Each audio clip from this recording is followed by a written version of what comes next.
You awake before the pale hint of dawn touches the row of brick tenements. Imagine yourself rising from a thin mattress laid on a narrow wooden frame, your breath slightly visible in the cold of a single-room back-to-back house. The walls are hard and cool to the touch, brick and mortar that hold the memory of 100 evenings, and the coal stove at the room center offers more heat than comfort, its iron belly exhaling a steady, metallic warmth that mixes with the faint smell of last night's porridge. Around you, other figures breathe and shift, an older sibling already turning a small wooden crank to stir a pot, a neighbor rolling over beneath a faded blanket, toddler's small hand finding the edge of a pallet, each movement measured, habitual. The quiet choreography of people folded together by economy and necessity. In the dimness you listen, the distant echo of a factory whistle, a far-off cart creaking along cobblestones, the soft shuffle of someone stepping out to empty a chamber pot into the alley beyond. These are the ambient rhythms that mark the beginning of a day in the industrial town, and they ease into you like a tide. Imagine yourself standing, drawing a thin shirt over chilled shoulders, and taking in the room's modest inventory: one table, a cracked basin, box of rags used as storage, and feel the small, inevitable decision that will define the hours ahead. What must be accomplished before the day is done? You move to the table where a pot of watery porridge waits, its steam lifting in a pale thread that bends to the ceiling, carrying the faint bitterness of burnt grain and the muted sweetness of molasses when it exists. Breakfast is swift and quiet. The spoon's soft clink is almost devotional, each mouthful eaten with the deliberate calm of those who know that flavor is secondary to fuel. And imagine yourself accepting a small slice of bread that will have to stretch until the next meal. A parent or guardian with tired eyes and hands still bearing the faint black of coal dust shakes out a patched coat and smooths the collar of a child who will be sent to the mill. Before the sun fully climbs, there is no triumph in the preparation, only the practiced efficiency of someone aligning life's small parts so survival may continue. The walk to the mill is a short procession through alleys lined with tenements, but every step is an education in texture, the cobbles slick with early morning damp, pale smear of thin frost. On a windowsill, the occasional puddle where waste from the houses has gathered and left to faint film. You pass other children making the same pilgrimage, faces warmed by embers, hands gripping bundles of cloth or a small tin for lunch, each child a quiet instrument in the larger machinery of the family's economy. Mill itself is a low, hulking building whose brick facade seems to breathe smoke and light.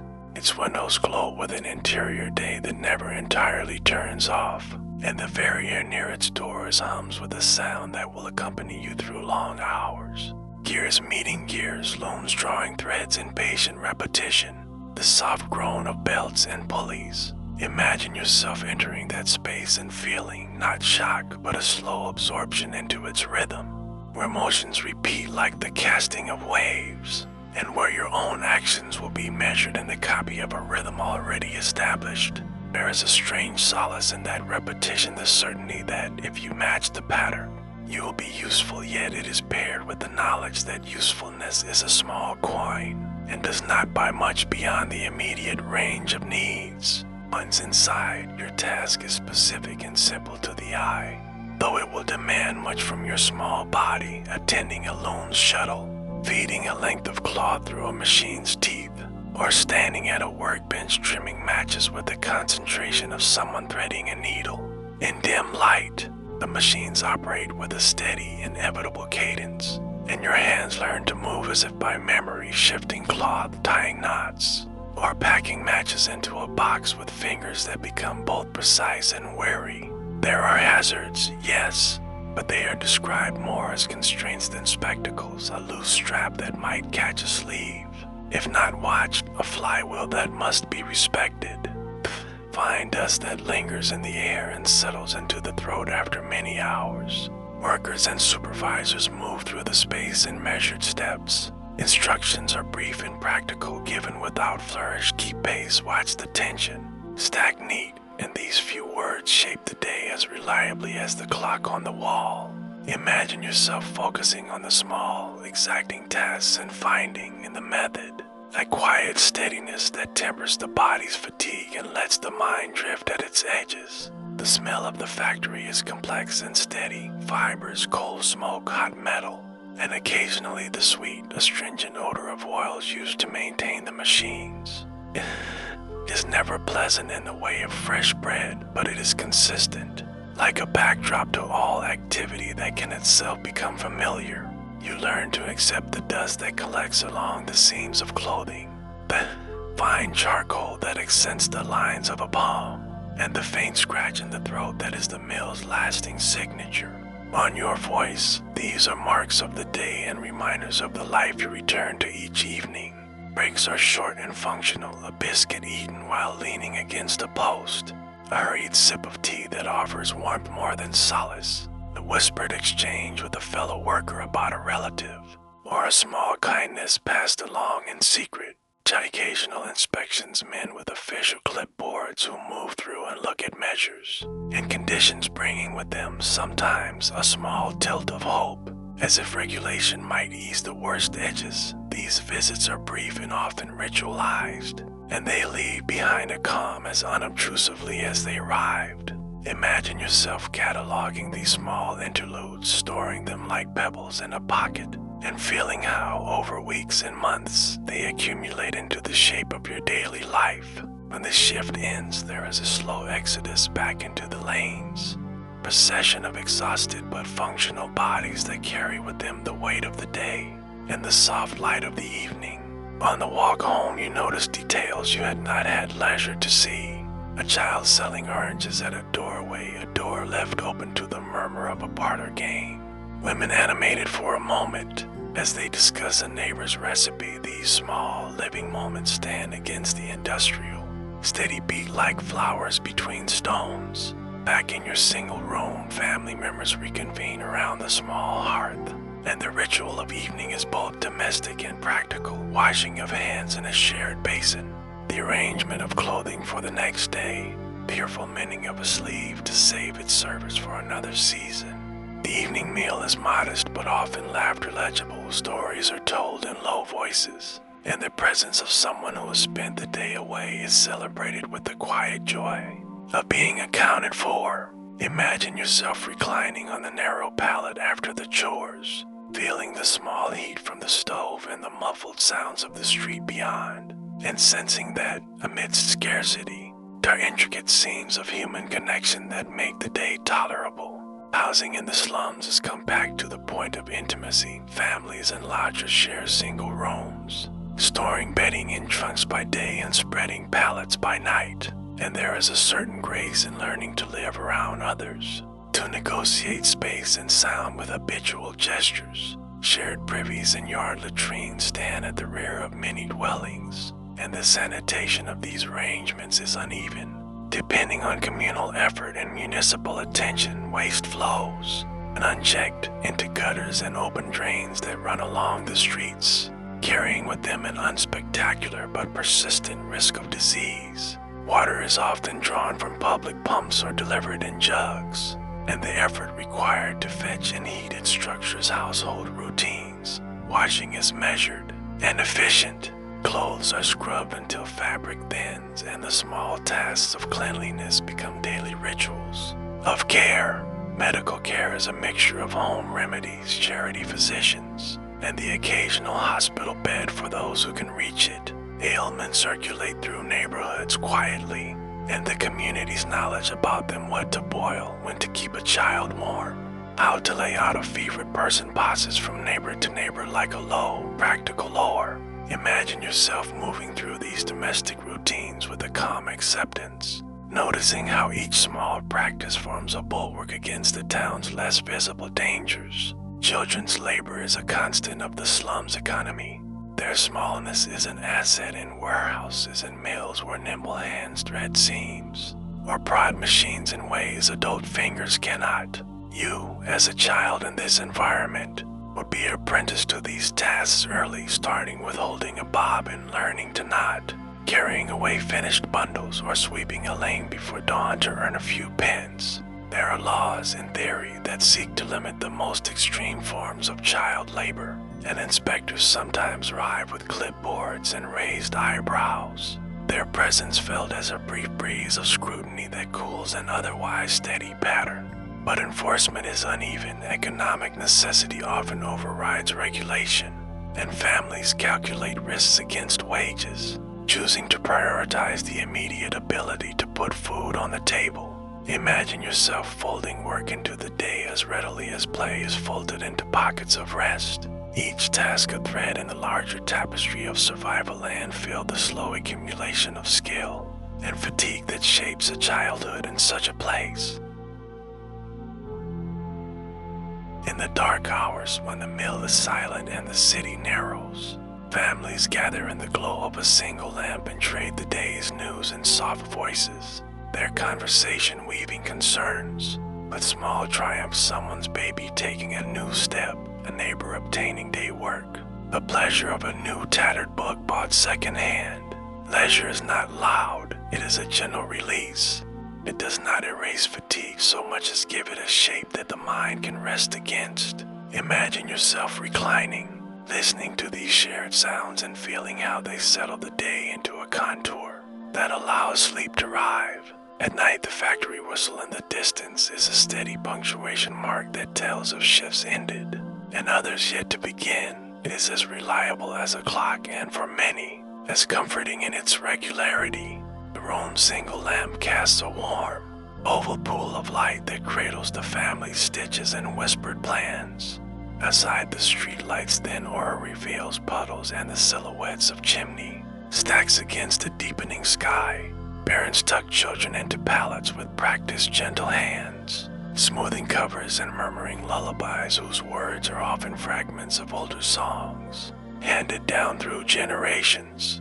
These lullabies stitch calm into children's chests and render the hours soft. Even the poorest home cultivates small ceremonies of bedtime, the tucking in of a sibling, the switch off of a lamp, the final check that the stove embers will not snare the night. Imagine yourself heavy with the day yet warmed by these rituals, and allow the room sighs the slow, steady breathing of many bodies to form a lullaby that has its own very human soft cadence. In the quiet of the night, the city's distant sounds become a low, enveloping hum, the rattle of a cart, an occasional dog's bark, the river's whisper against a wharf. They are not disturbances, but the town's long exhalations, and they have the effect of folding the day into a gentle sleep.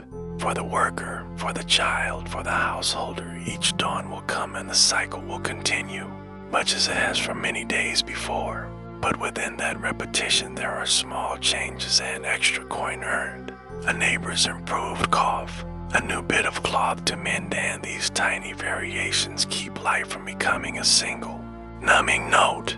Imagine yourself carried by the steady rhythm of such days, lulled by the repetition, and let the knowledge of both hardship and warmth rest together as you drift toward sleep. It is in these layered, ordinary details that the human story of the slum is most fully felt, neither heroic nor resigned, simply present. Morning arrives without ceremony, announced not by birdsong but by the muted clatter of carts and the first distant factory whistle, stretching thin through the fog.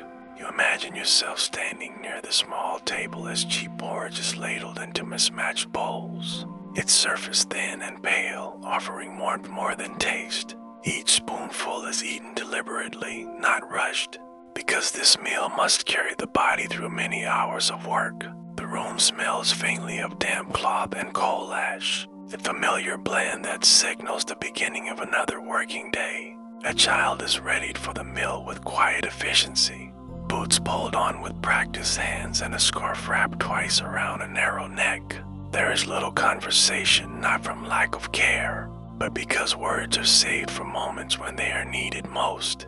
You imagine the parents' hands pausing for just a breath as they smooth the child's hair, committing the small face to memory before the day pulls them apart.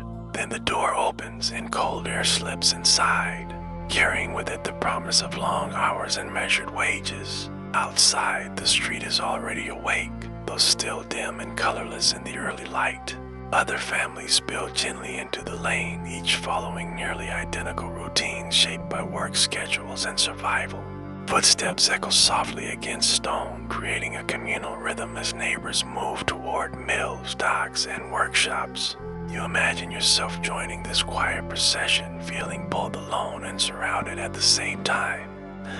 Porridge settles heavily in your stomach as you walk, its warmth slowly fading as the air cools your breath. Hunger is not immediate, but it lingers as a distant awareness, like a clock ticking somewhere behind the eyes. Children walk quickly, their steps smaller but determined, accustomed to keeping pace with adults who have learned to measure distance in minutes of lost. Wages. The town itself seems to guide them, streets funneling bodies toward brick buildings that wait with open doors. As the mill comes into view, its tall chimney already breathing out a steady plume of smoke, the sound begins to take shape. At first it is only a vibration, a low tremor felt more than heard, traveling through stone and ground. With each step closer, individual sounds layered together, until the noise becomes a continuous presence rather than a collection of parts.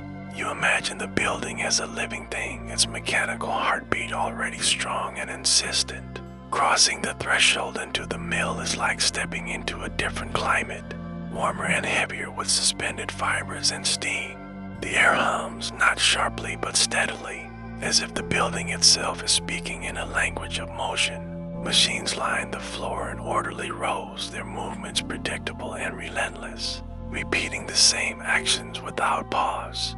You feel the sound settle into your body, becoming a kind of internal metronome that will govern your movements for the rest of the day. The clanking of machinery is not chaotic. It is measured, almost soothing in its consistency. Each loom strikes and releases in time with the next, creating waves of sound that roll evenly across the room. You imagine counting the beats without meaning to, your hands learning when to move simply by listening. Over time, the rhythm becomes so familiar that silence would feel stranger than noise. Children are placed at their stations quickly, with little instruction beyond a nod or a gesture toward a task. You imagine standing beside a machine, watching threads pass through guides, your eyes trained to notice irregularities before they become problems. The work demands attention, but not imagination, allowing the mind to drift gently while the body remains alert. In this way, hours pass not as a series of moments, but as a continuous flow. The smell of oil and warm metal mixes with the faint sweetness of processed fibers, creating an atmosphere that clings to clothing and hair. You imagine breathing shallowly at first, then deeper, as your body adjusts and accepts this air as the air of the day. No one remarks on it, because it's the same smell they have known for years. Familiarity softens discomfort, turning it into background rather than burden. Supervisors move quietly through the aisles, their presence marked by slight changes in posture among the workers. Instructions are brief and practical, delivered without raised voices. Because the machines would swallow anything louder, you imagine listening closely, nodding once, then returning to your task with renewed precision. Authority here is not dramatic. It is woven into routine. As the morning wears on, the steady rhythm of work creates a peculiar sense of time. Minutes stretch and compress, measured less by clocks than by the number of completed motions. You imagine your arms moving almost automatically, muscles warming into the repetition until effort becomes habit. Fatigue arrives gradually, the thought announcement settling into the shoulders and back like a familiar companion. The child beside you works with quiet concentration, eyes focused and expression unreadable. There is a shared understanding that talking would break the rhythm, and rhythm is what keeps the day manageable. You imagine exchanging a brief glance, a small acknowledgement of shared experience, before returning attention to the machine. These fleeting connections are enough to remind you that you are not alone. Occasionally, a machine falters, its rhythm stuttering just enough to draw attention. The interruption is addressed quickly, a belt adjusted or thread rethreaded, restoring the steady beat. You imagine feeling a slight relief as the familiar pattern resumes, order reestablished. Consistency is comfort in this environment. Break time arrives quietly, marked not by bells but by the subtle slowing of motion. Workers step back from their stations and stretch stiff limbs. The sudden change in posture feeling both relieving and disorienting. You imagine sitting on a low bench, sipping lukewarm tea from a tin cup.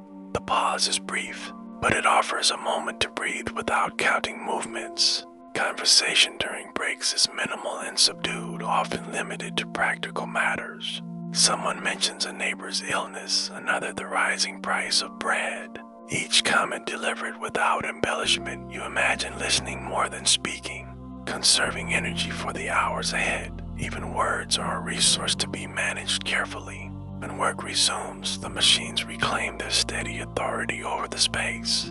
Rhythm returns instantly, as if it had only been waiting. You imagine slipping back into the pattern. With practiced ease, your body remembering exactly where it left off. The morning continues, unremarkable yet demanding, a sequence of identical motions that together form the foundation of survival. Outside, the sun climbs higher, but inside the mill the light remains filtered and constant. Windows high above admit a gray glow that never quite feels like daylight. You imagine losing track of the hour, your sense of time shaped instead by hunger and fatigue. The outside world becomes abstract, something to be re-entered later. As noon approaches, the sound of machinery seems to deepen, not louder but heavier, as if the accumulated hours have given it weight. You imagine your own movement slowing imperceptibly, compensated for by increased focus. Each action requires a little more intention, a little more care. This balance between speed and accuracy is learned over time. The child sent to the mill in the morning now moves with a quieter efficiency.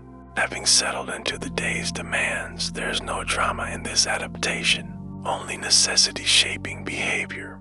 You imagine recognizing this process, seeing it in yourself and others, understanding how repetition teaches endurance. The mill is both teacher and taskmaster. Lunch, when it comes, is modest and brief, eaten standing or perched on crates. Bread is shared, sometimes with a smear of dripping or jam if fortune allows. You imagine savoring each bite, not for pleasure but for the reassurance it provides. Energy must be restored even in small amounts. The afternoon looms ahead, stretching long and predictable. You imagine acknowledging it without resistance, knowing that anticipation does little to change outcome. The machines will continue, and so will you, matching their pace. Acceptance in this context is a practical strategy. As work continues, the repetitive clanking takes on a hypnotic quality. Your thoughts drift gently, unanchored from immediate concerns, floating between memory and daydream. You imagine recalling fragments of home, a voice, a song, a warm corner by the stove. These mental wanderings coexist with precise physical action. By mid-afternoon, fatigue is undeniable, but it is not overwhelming. It is a known quantity, managed through posture and pacing. You imagine shifting weight from one foot to the other, stretching fingers briefly when possible. Small adjustments keep larger problems at bay. The mill's rhythm never falters, carrying everyone forward together. You imagine the sound as a shared pulse, linking workers across the room. In this shared experience, individuality softens, replaced by collective motion. There is a strange equality in that. As the day edges toward evening, the promise of departure becomes a quiet undercurrent. Imagine counting tasks rather than minutes, gauging how much remains. The machines continue, indifferent to anticipation. Work ends not when hoped, but when scheduled. Finally, the slowing begins, subtle at first, then unmistakable. Machines wind down, their clanking stretching and spacing out until silence gradually returns. You imagine the relief of that quiet, heavy and enveloping. The morning scramble feels distant now, already folded into memory. Workers gather belongings and move toward the exit, bodies tired but functional. The child sent to the mill in the morning walks out again, a little slower, a little quieter. You imagine stepping into the cooler air outside, lungs filling more easily. The rhythm of the day shifts once more, preparing you for the walk home and the narrow room waiting there. The morning scramble has done its work, setting the tone and tempo for everything that followed. You imagine how tomorrow will repeat these patterns with only small variations in this repetition. Life continues steady and unremarkable, and as the sound of machinery fades behind you, it lingers softly in the mind like a metronome that never fully stops. Work in the mill settles into specifics that are learned through repetition rather than explanation, and you imagine yourself standing beside a weaving loom whose motions are constant and predictable. The shuttle pauses back and forth with a soft snap, threads tightening and releasing in a pattern that never varies unless something goes wrong. Your task is to watch, adjust, and keep pace, eyes trained to notice when tension slips or a thread breaks. This vigilance becomes second nature, a quiet discipline shaped by hours of practice. The loom's wooden frame vibrates faintly beneath your hands, and over time you learn to feel its condition through touch alone. A slight change in resistance signals the need for adjustment, and you respond without conscious thought. The danger lies not in sudden drama, but in inattention, in allowing the rhythm to lull you into a moment's delay. You imagine understanding this instinctively, knowing that steady focus is the safest posture. In another part of the building, the air carries a sharper scent, thin and chemical, drifting from a match factory attached to the larger complex. Here, workers dip splints into treated compounds, moving carefully but quickly to meet quotas that leave little room for pause. The fumes are noticeable but familiar, and you imagine breathing shallowly, having learned that long exposure brings headaches and fatigue. No one speaks of it openly, but routines are shaped around minimizing discomfort where possible. The match factory work is repetitive and precise, requiring hands to move in exact sequences. Splints are arranged, dipped, and set aside to dry, each step following the last without interruption. You imagine the care taken to avoid sparks or friction, habits reinforced through observation rather than instruction. Safety is practical and quiet, embedded in routine rather than enforced by constant warning. Long hours define the day more than any single task, stretching from early morning into late afternoon with only brief pauses. You imagine feeling time not as a sequence of numbers, but as a gradual accumulation of effort in the muscles and joints. Fatigue rises evenly, spreading rather than striking, allowing workers to adapt their movements and conserve strength. Endurance becomes a skill cultivated through necessity. Dangerous machinery exists everywhere in the mill, though it rarely announces itself. Gears turn behind simple guards, belts spin overhead, and flywheels rotate with patient force. You imagine learning where not to stand, where sleeves must be tight, and where attention must never wander. These lessons are absorbed through observation and quiet, correction rather than formal training. Accidents are spoken of in subdued tones when they occur, not with alarm but with practical concern. Work stops briefly, arrangements are made, and then the machines resume their steady pace. You imagine understanding that the goal is continuation, that disruption threatens wages and stability. The emphasis is always on returning to rhythm as quickly as possible. Hands and fingers bear the marks of this labor, not dramatically but persistently. Small cuts, calluses, and stiffness are accepted as part of the trade, managed with cloth wraps and brief rests. You imagine examining your hands at the end of a shift, noting changes without surprise. They are tools as much as any machine part. Noise fills the space but does not overwhelm, settling instead into a constant presence that shapes thought. You imagine your inner voice adjusting to match the environment, thoughts unfolding slowly between beats of machinery. Silence, when it comes, feels almost intrusive. Sound becomes the framework within which attention operates. The floor beneath your feet is worn smooth in places, polished by years of movement. You learn where it is slick and where it grips, adjusting steps accordingly. You imagine this awareness becoming automatic, a quiet dialogue between body and environment. Stability is maintained through familiarity. Supervisors watch from a distance, intervening only when necessary. Their role is to maintain flow rather than exert authority.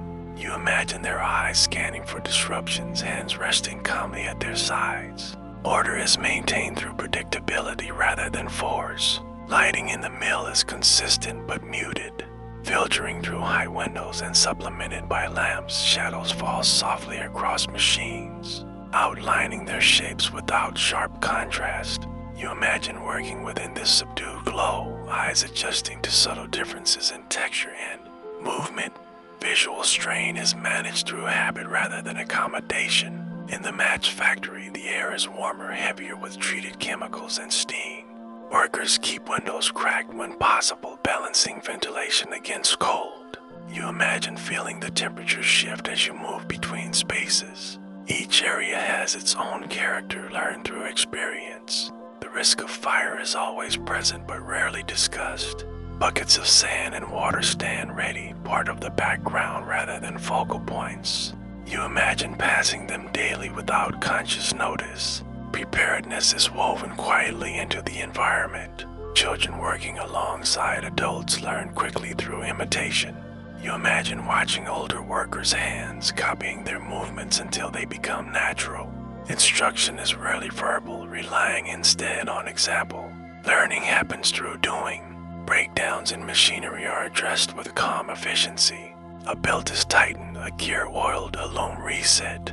You imagine standing aside briefly, observing the repair, absorbing knowledge for future reference. Maintenance is as routine as production.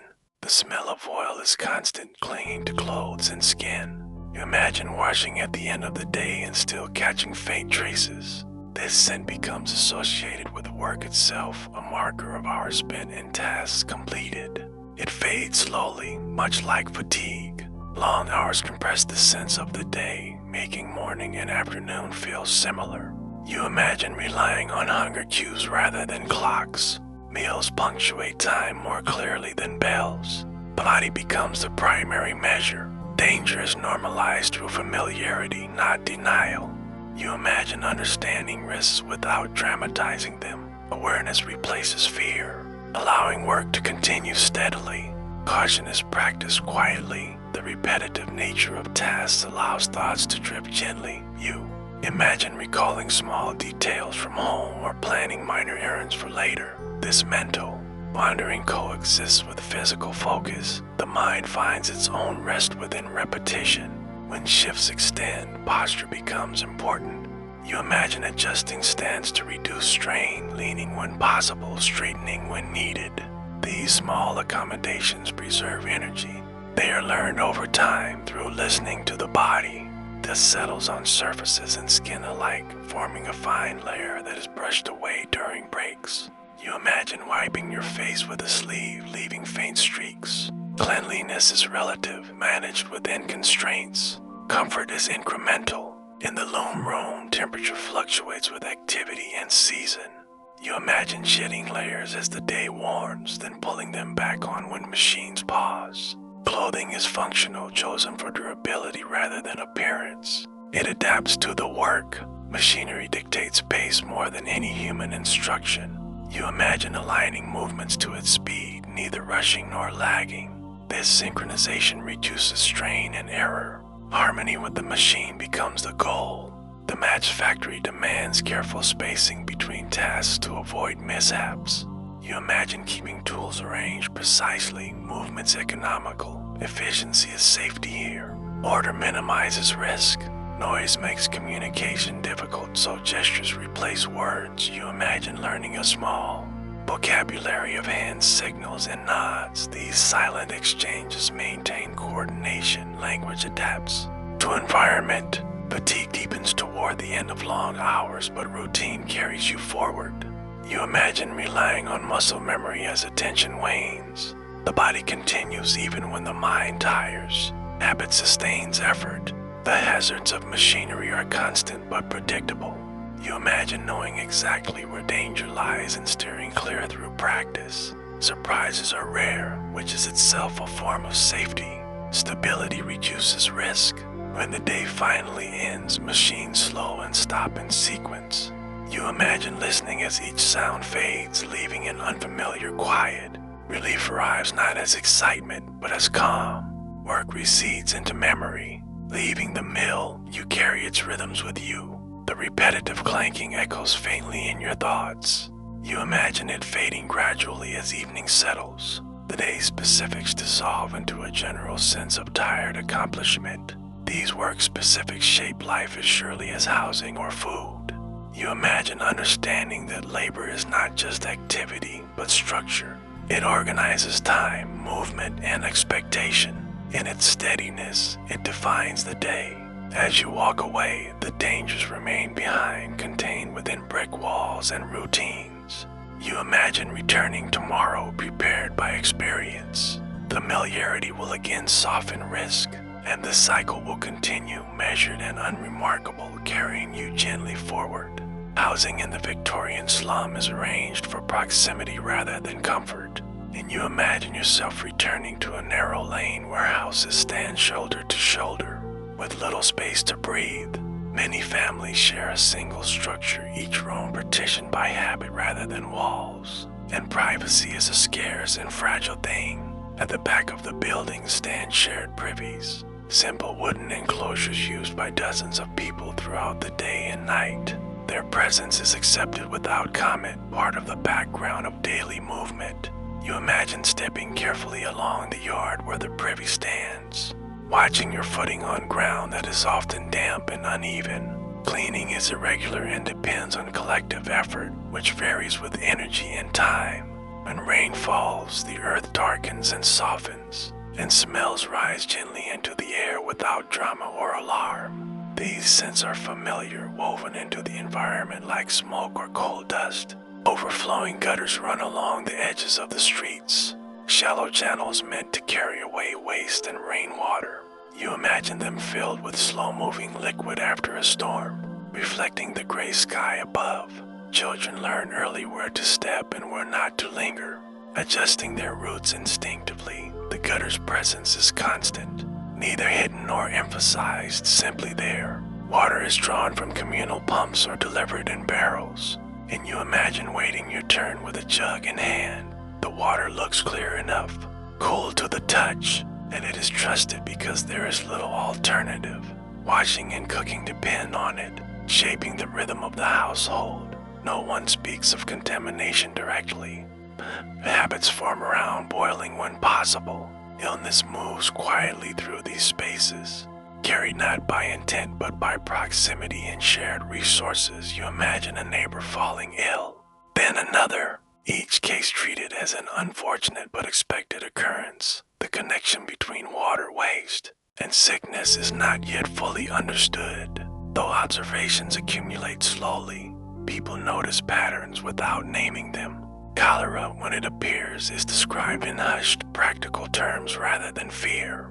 You imagine hearing of it through whispers in the lane, a word that signals caution rather than panic. Families respond by staying closer to home, boiling water when fuel allows, and checking on one another more frequently. The atmosphere shifts subtly, becoming quieter and more inward.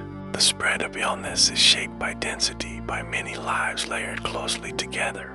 You imagine how shared pumps, shared privies, and shared air create invisible pathways.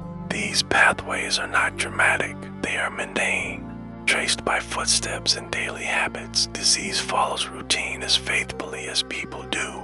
Homes themselves are difficult to keep dry, with walls that absorb moisture and floors that hold cold. You imagine waking to damp bedding after a night of heavy rain, the air heavier and cooler than before. Such conditions weaken the body over time, making recovery slower. Comfort is managed in small increments. Ventilation is limited, windows small and often kept shut against cold and soot.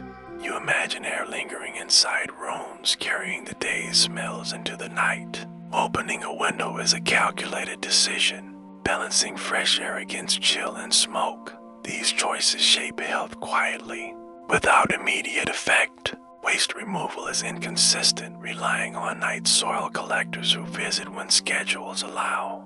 You imagine their carts passing through the lanes after dark, wheels creaking softly. Their work is necessary and largely invisible by day. Until they arrive, waste accumulates where it is produced, Children play near these spaces not from neglect but from lack of alternatives. You imagine them navigating puddles and doorsteps with practiced care. Their familiarity with the environment breeds caution rather than fear. Play adapts to circumstance. Cooking takes place near the hearth with scraps disposed of quickly to avoid attracting pests. Imagine sweeping floors carefully, gathering refuse into small piles for removal. Cleanliness is relative, defined by effort rather than outcome. Every household manages as best it can. Rats and insects are present but rarely discussed in detail. You imagine their movement as part of the background, noticed but not dwelled upon. Traps are set, cats are kept, and routines adjust accordingly. Life continues around these realities. When illness enters a household, care is practical and communal. You imagine neighbors bringing broth or offering to watch children. Home remedies are prepared with care, herbs steeped, cloths cooled. These actions create a sense of agency amid uncertainty. Hospitals exist, but reaching them requires strength and means.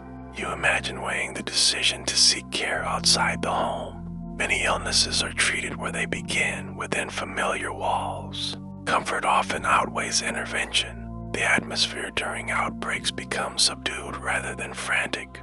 Streets grow quieter. Doors close earlier, voices lower. You imagine sensing this shift without needing explanation. The community adjusts collectively. Smells play a role in perception, signaling change before symptoms appear. You imagine noticing sharper or heavier odors near. Gutters or pumps. These sensory cues guide behavior subtly. Avoidance becomes instinctive. Despite conditions, routines persist because work and survival do not pause easily. You imagine families continuing their days with added caution. Life narrows slightly, focusing inward. Resilience is expressed through continuation. Rain exacerbates existing problems, washing refuse into new paths. You imagine watching water flow where it usually does not. The environment reshapes itself temporarily. People adapt routes and habits in response. Seasonal changes influence health patterns, though not fully understood. You imagine winter colds lingering longer in damp rooms. Summer heat intensifies smells and fatigue. Each season brings its own challenges. The lack of understanding about germs does not equate to a lack of observation. You imagine people noting which wells seem safer, which lanes suffer more illness. Knowledge accumulates slowly, informally. Experience teaches in fragments. Shared spaces foster both risk and support. You imagine the same proximity that spreads illness also enabling care. Neighbors know when someone has not emerged for work. Absence is noticed.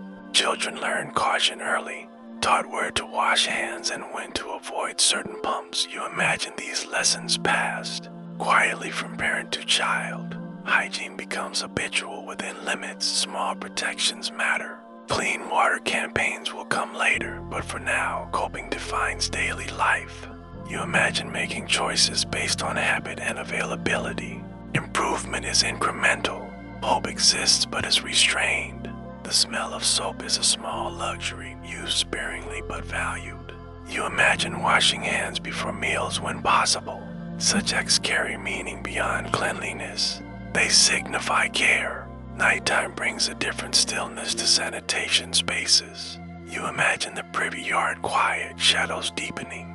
Use becomes careful and brief. Darkness adds caution. Street lighting is limited, making navigation slower and more deliberate. You imagine carrying a small lantern or relying on memory. Familiarity compensates for lack of light. The body knows the way. Illness stories circulate as warnings rather than gossip. You imagine listening closely, filing away details. These narratives shape behavior. Memory becomes guidance. Despite risks, laughter still emerges in shared spaces. You imagine humor used to soften anxiety. Community persists. Life does not reduce itself to fear. Over time, residents develop an emotional map of their environment. You imagine knowing which places feel safe and which do not. These feelings guide daily movement. Comfort is spatial. Sanitation is an ongoing negotiation rather than a fixed state. You imagine adjusting habits in response to conditions. Flexibility is survival. Routine adapts. The presence of illness reinforces the importance of small rituals. You imagine boiling water, cleaning utensils, airing bedding. These acts provide reassurance. Control is found in repetition. Children observe adult responses and internalize them. You imagine calm modeled during sickness. Panic is avoided because it disrupts function. Stability is valued. Even during outbreaks, work continues for those able. You imagine necessity overriding caution. Risk is weighed against hunger. Choices are pragmatic. Recovery is slow and uneven, celebrated quietly when it occurs. You imagine relief expressed through resumed routines. Normalcy is the goal. Health is defined by function. The environment teaches endurance through exposure. You imagine learning to live with uncertainty. Adaptation becomes second nature. Life persists as understanding grows slowly across decades. These experiences lay groundwork for change. You imagine the accumulation of observation leading somewhere beyond this moment. For now, survival remains the focus. The atmosphere holds both strain and steadiness. At the end of the day, you return to the shared room carrying these realities with you. You imagine washing hands, setting aside shoes, and settling into familiar space. Risks remain outside, managed as best as possible. Sleep arrives as a form of restoration. In this way, housing and sanitation shape daily existence without constant attention. You imagine them as silent influences rather than dramatic forces. They frame life quietly, and within that frame, people continue steady and unremarkable day after day. Child labor laws in the Victorian period exist more as ideas than guarantees. You imagine them as thin threads woven loosely into daily life. Rules are written, debated, and occasionally posted, but their presence is uneven and their enforcement uncertain. Most families know of these laws only through rumor or brief mention, not through lived protection. Work continues much as it always has, shaped more by necessity than by regulation. Hope, when it appears, does so quietly and briefly. Inspectors arrive without much warning. Their visits announced by a change in posture rather than by sound. You imagine the subtle ripple that moves through a workshop when one steps inside. Not panic, but alertness. Machines keep running, though hands grow slightly more careful and movements more deliberate. The inspector's notebook appears, pages turn slowly, questions asked in a calm, official tone. For a moment, the usual rhythm bends. Children straighten their backs when inspectors pass, suddenly more visible than before. You imagine them standing a little taller, aware that their small size has meaning in this context. Their ages may be questioned, their R's noted, their presence acknowledged in a way it rarely is. Adults nearby watch closely, measuring the exchange with quiet attention. These moments are brief, but they carry weight. The inspector's questions are simple and methodical. Focus on hours worked and conditions observed. You imagine answers given carefully, shaped by experience and caution. There's no dramatic confrontation, only a slow exchange of information, the inspector writes. Nods and moves on. Each gesture is restrained, professional, and calm. But an inspector pauses longer at a particular station. A small tension settles in the air. You imagine breath held just a fraction longer, eyes tracking movement from a distance. The child at that station continues working, hands steady despite awareness of scrutiny. Adults nearby maintain their tasks, offering no commentary. The moment stretches, then pauses. Occasionally, an inspector makes a note that leads to change, though not always immediately. You imagine a child sent home earlier than usual or reassigned to lighter work for a short time. These adjustments are small and temporary, but they are noticed. Families mark such days quietly, as anomalies rather than turning points. Relief is measured and cautious, or often inspectors leave without visible consequence, their footsteps fading back into the street. You imagine work resuming its normal cadence almost instantly. The machines reclaim authority. and attention returns fully to task. The visit becomes a memory rather than an event. Life flows back into its established channel. Parents speak of inspectors in muted tones at home, discussing what they might mean. You imagine conversations that weigh possibility against reality. Hope is present but guarded. Shaped by experience, no one relies on change arriving quickly. Expectation remains modest. Children learn early to understand the inspector's role without fully trusting it. You imagine them noticing how adults react, absorbing lessons about authority and limits. The inspector becomes part of the landscape, neither savior nor threat. Their presence is categorized alongside other irregular interruptions. Understanding grows quietly. In some districts, inspections are more frequent, offering slightly more consistency. You imagine word spreading through neighborhoods about which meals are watched more closely. Families adjust decisions based on this knowledge when they can. Choices are constrained but still strategic. Survival requires attention to such details. The absence of inspectors is more common than their arrival, shaping daily expectations. You imagine weeks passing without any official presence. Work continues uninterrupted, children filling their roles as needed.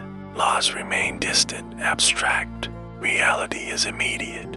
When inspectors do intervene meaningfully, it often concerns the youngest workers. You imagine a very small child being asked to leave the floor, guided gently toward the door. The moment is quiet, almost tender. The child's confusion mixes with relief. The day changes slightly for that family. These small interventions ripple outward in subtle ways. You imagine neighbors noticing, filing away the possibility. Stories circulate slowly, shared during evening meals or short breaks. Each story carries a kernel of hope. None promise transformation.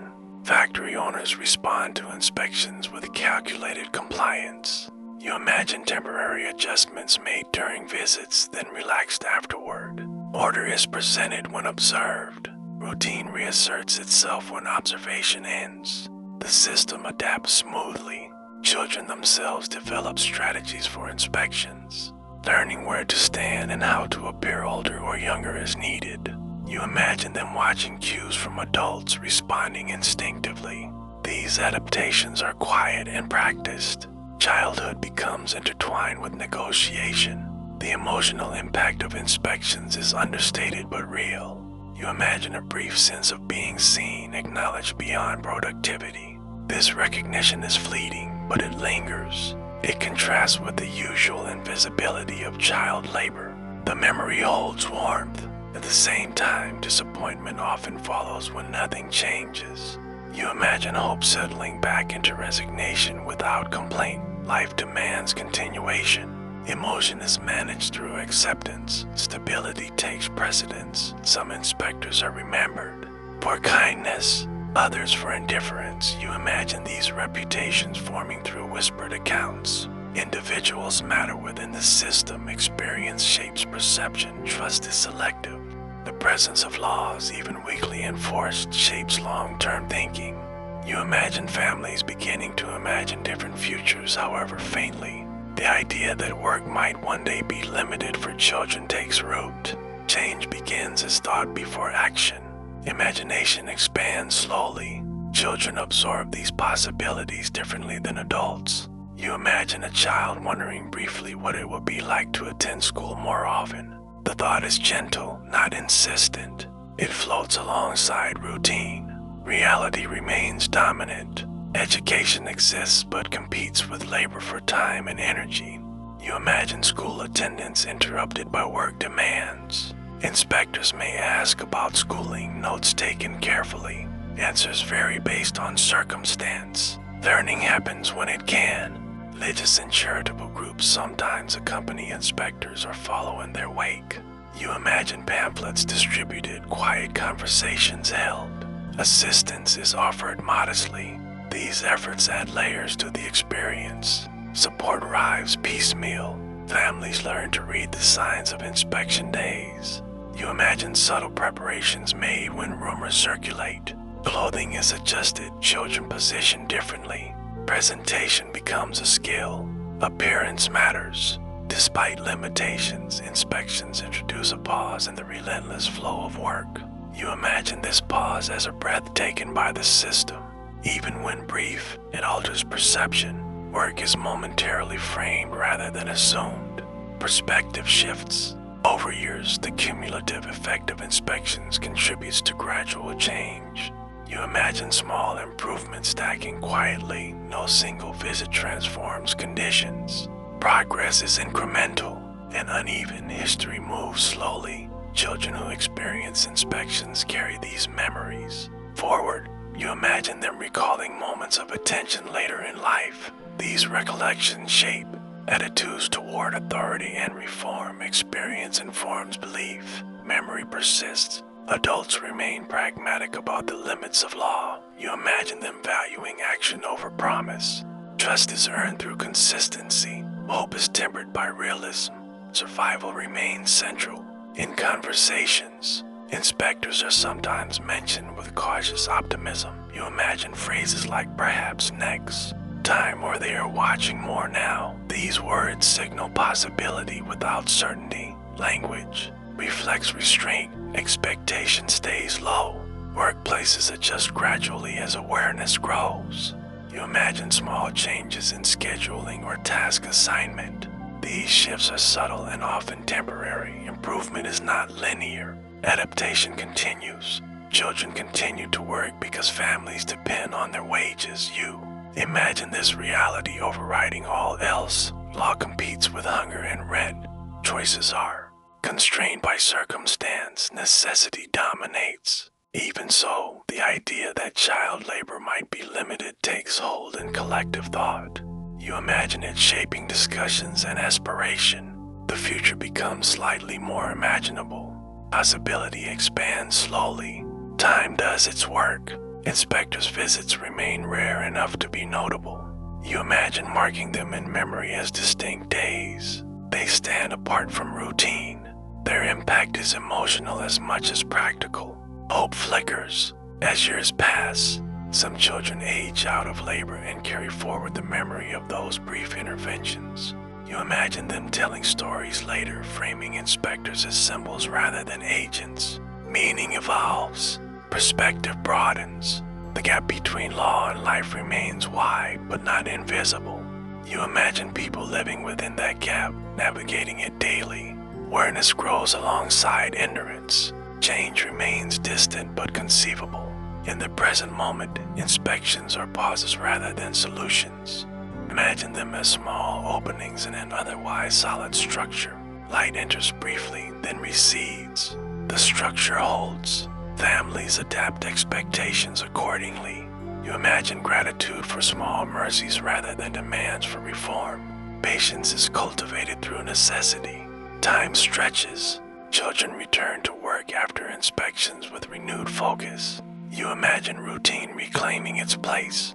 The machine rhythms resume. Life continues, yet something subtle remains altered.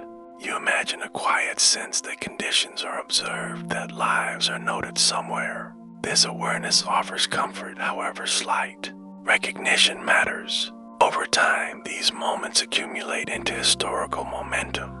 You imagine future reforms rooted in these early observations. The present contains the seeds of change.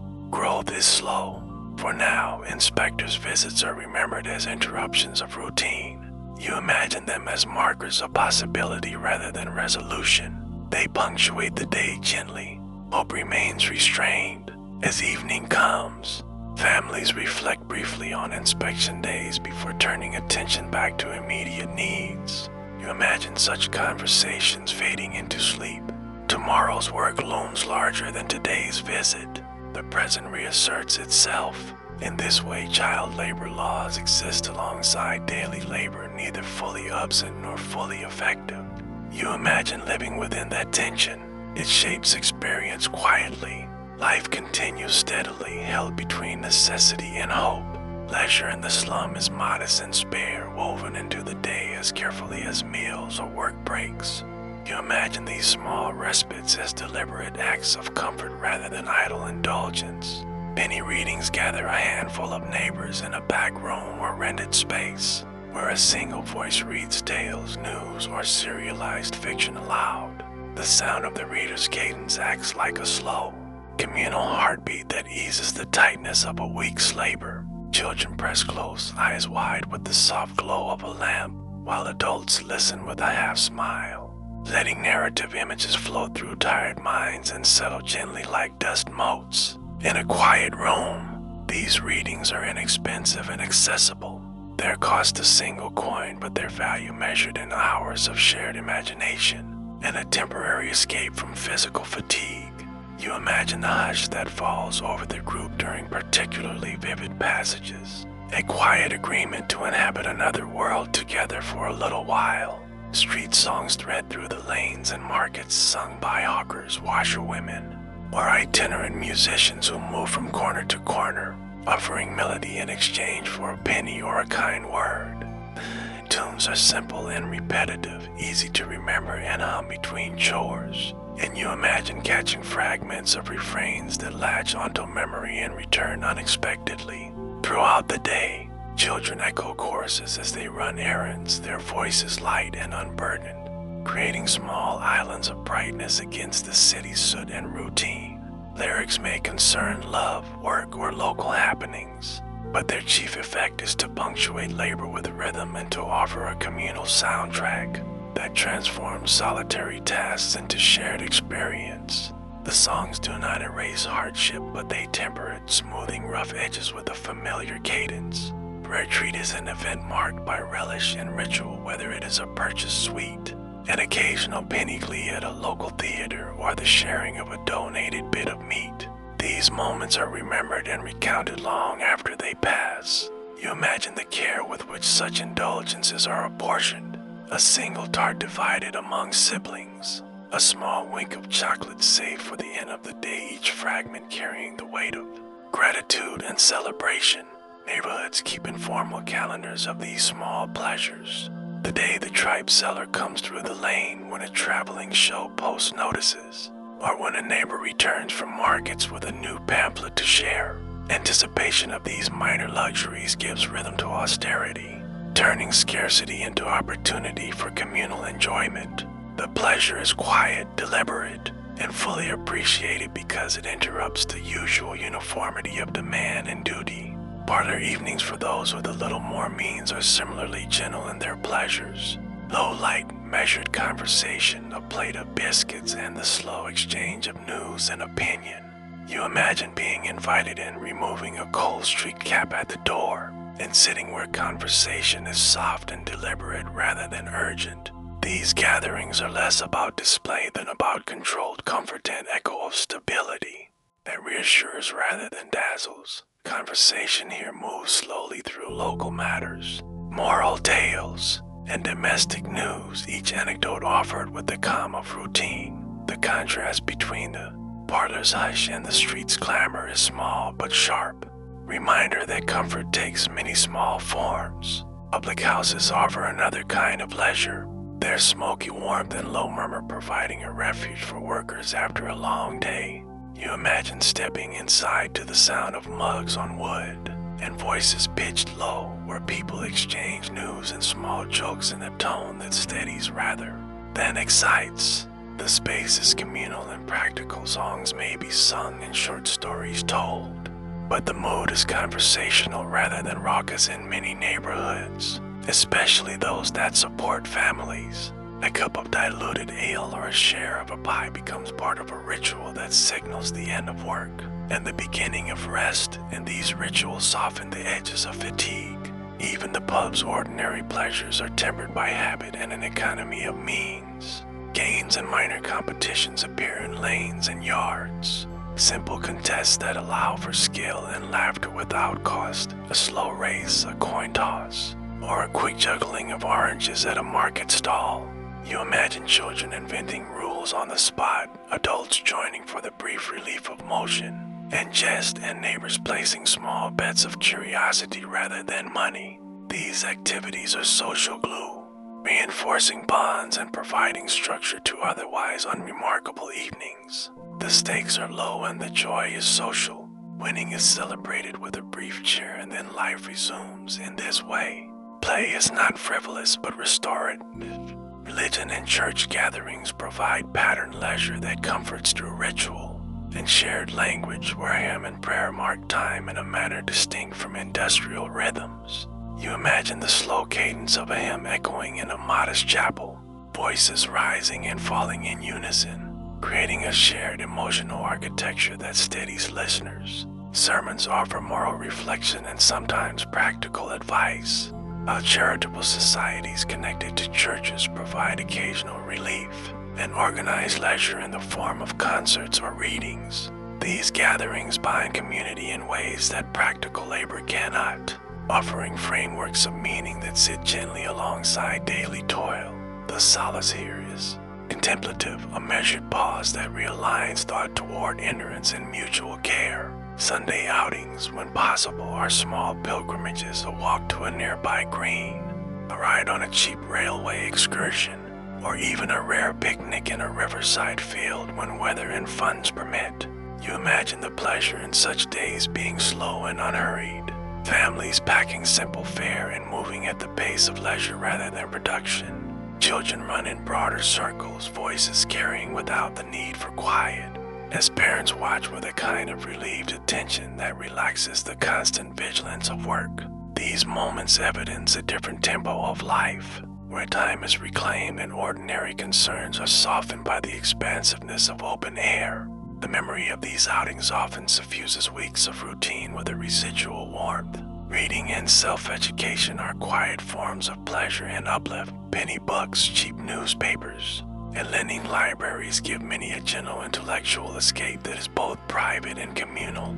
You imagine someone tucking a small volume into a coat and stilling half an hour in a corner between tasks, savoring sentences about distant places or moral tales that refract the immediacy of their own life into new shapes. Literary culture in these neighborhoods is practical and aspirational, informing conversations and fueling modest ambitions. Reading clubs or subscription meetings provide both education and gentle fellowship. The pleasure of a new idea or a well-turned phrase is subtle but profound, offering a reprieve that quietly reshapes perspective. These small acts of learning become habitual comforts embedded in routine. Visual amusements, cheap prints, caricatures, or the occasional display in a shop window offer quick visual pleasures that can be consumed on the way to work or during a break. You imagine pausing to view a print that depicts a far-off landscape or a comic scene, letting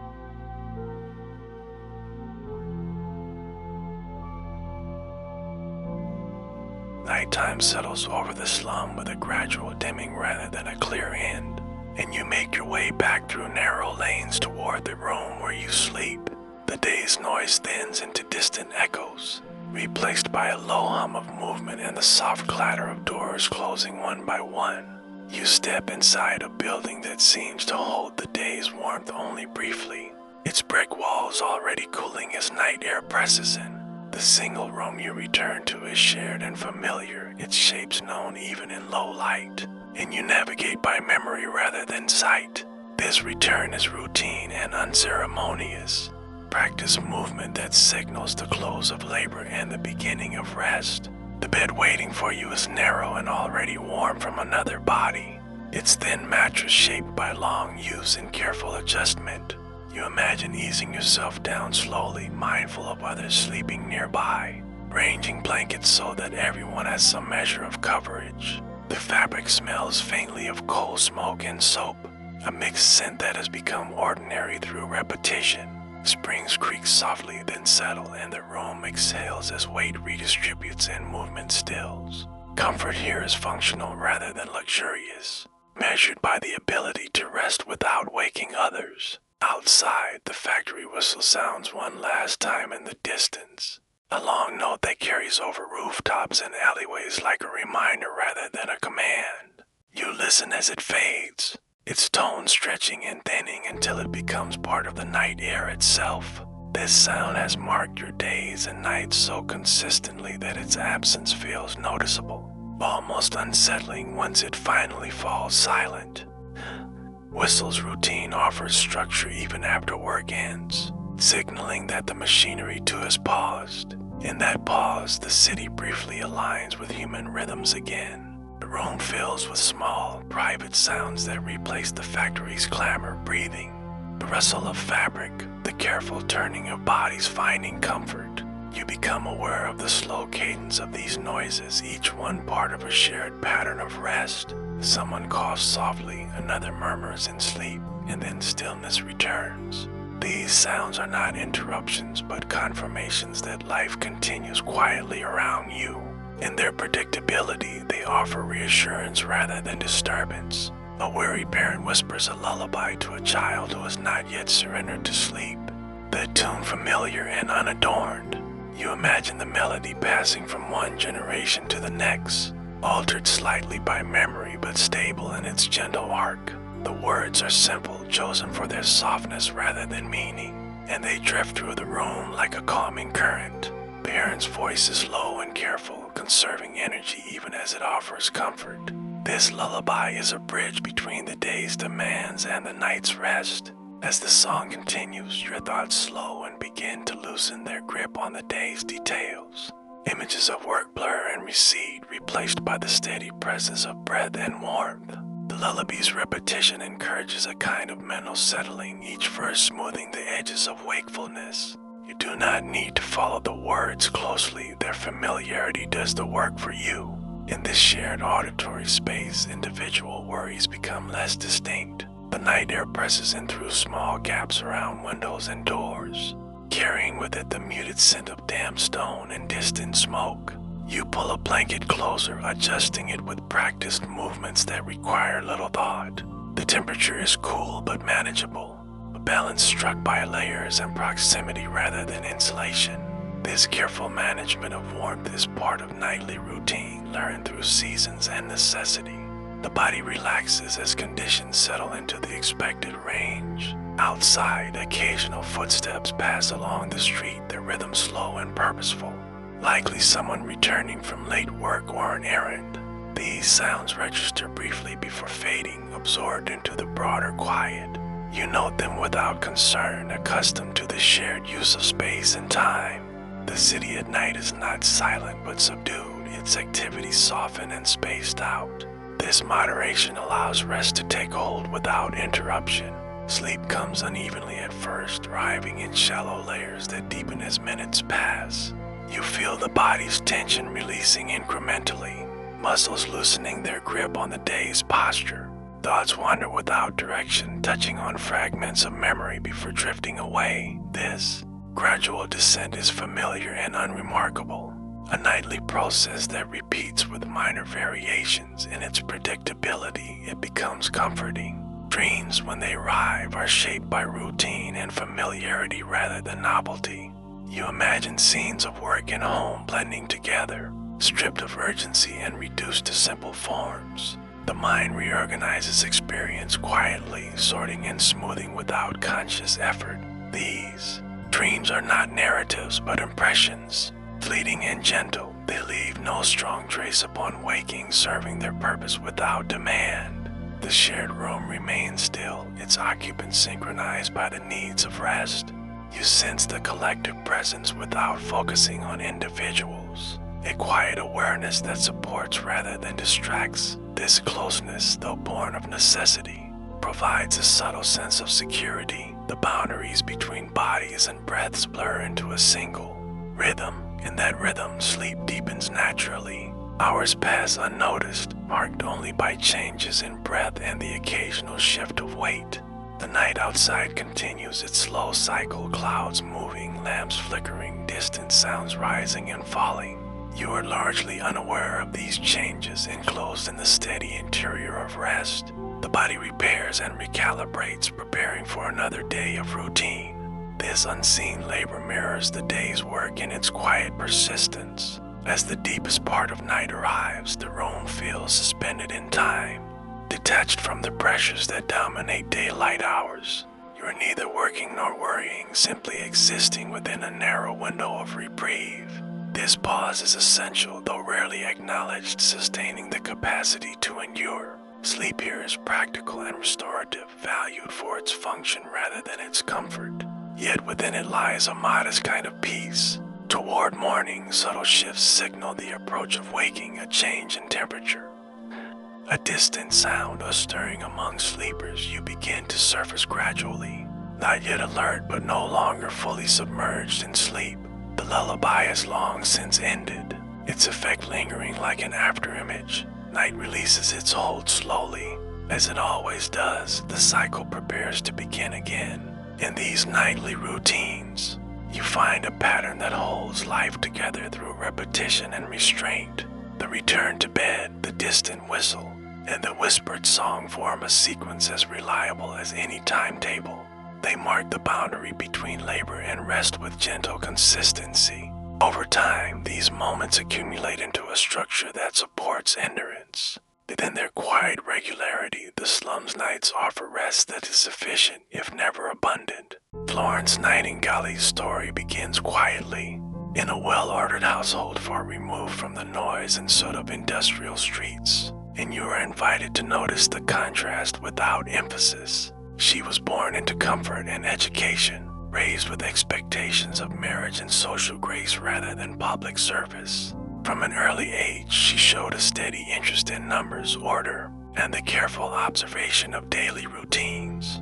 Her sense of purpose did not arrive suddenly but formed slowly, shaped by reading, reflection, and a persistent feeling that her life should be directed toward useful work. This early phase is marked by patience and restraint, qualities that would later define her approach to reform. As a young woman, she moved through drawing rooms and family obligations with outward calm, even as she quietly resisted the limits placed upon her ambitions. You can imagine her days divided between social duties and private study, her evenings spent reading reports and religious texts, rather than indulging in fashionable amusements. Nursing at the time was not considered a respectable calling, and this social resistance formed one of her earliest obstacles. Rather than confront it directly, she proceeded methodically, gathering knowledge and seeking training where possible.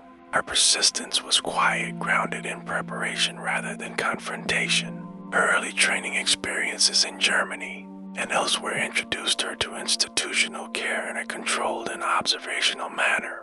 You follow her through these environments as she notes the arrangement of beds, the flow of air, and the movement of staff with deliberate attention. These observations were not dramatic revelations, but accumulations of small, practical insights. She learned that cleanliness, order, and consistency mattered deeply, even when resources were limited. This phase of learning laid a foundation built on routine rather than inspiration. When the Crimean War began, circumstances shifted slowly but decisively, drawing her into a much wider sphere of responsibility. You imagine the journey itself as long and uncomfortable, marked by uncertainty rather than anticipation.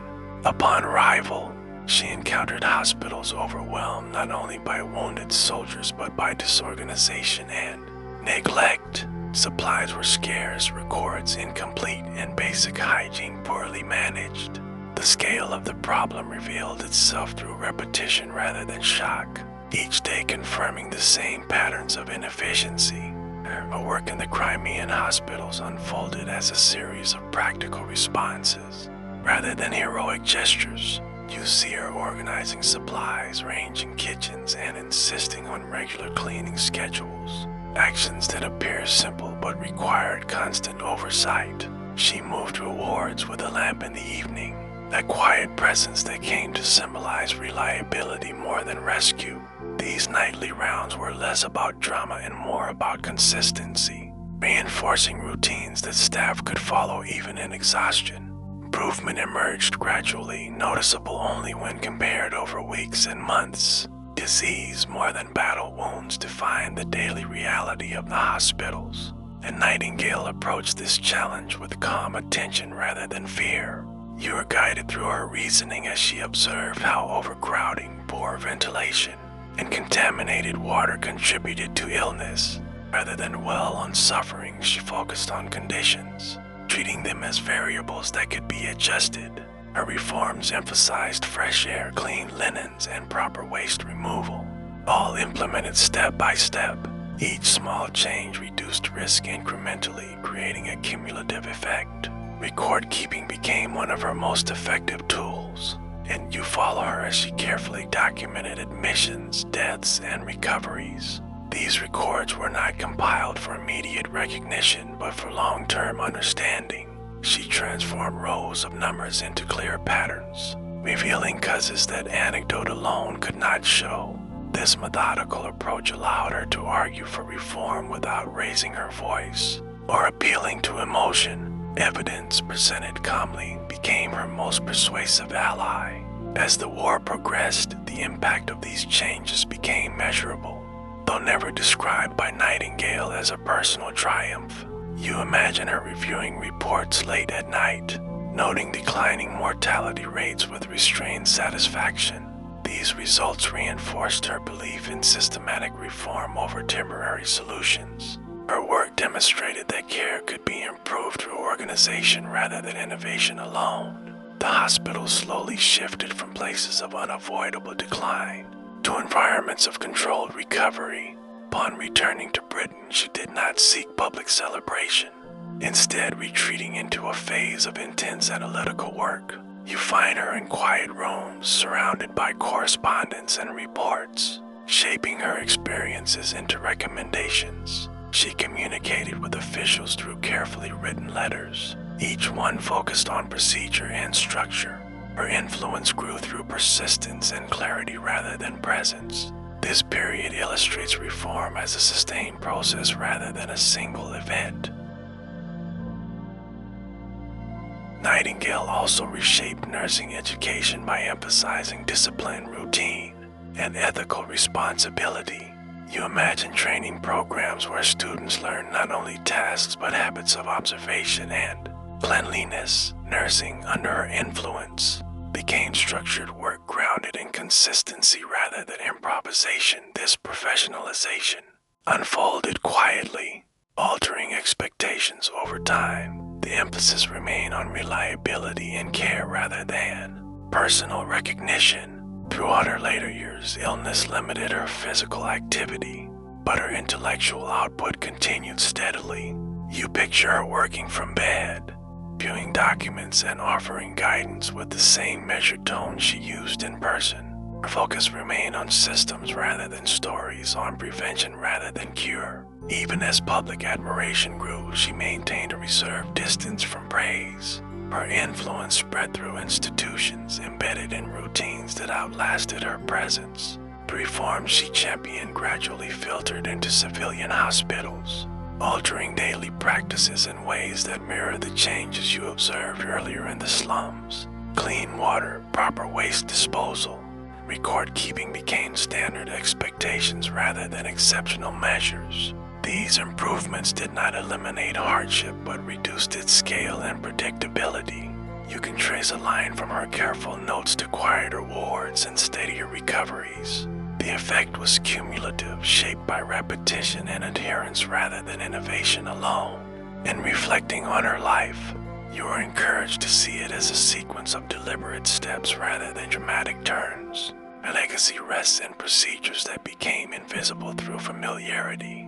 Come order of modern care owes much to her insistence on routine and measurement. She changed history not by urgency but by persistence. In this steady rhythm, her story settles comfortably into the broader flow of everyday reform. The everyday impact of Florence Nightingale's work is best understood not through sweeping claims, but through the steady accumulation of small actions repeated day after day. You imagine a ward at dawn where cleaning begins before most patients fully wake. Floors washed with plain water and rags wrung out again and again.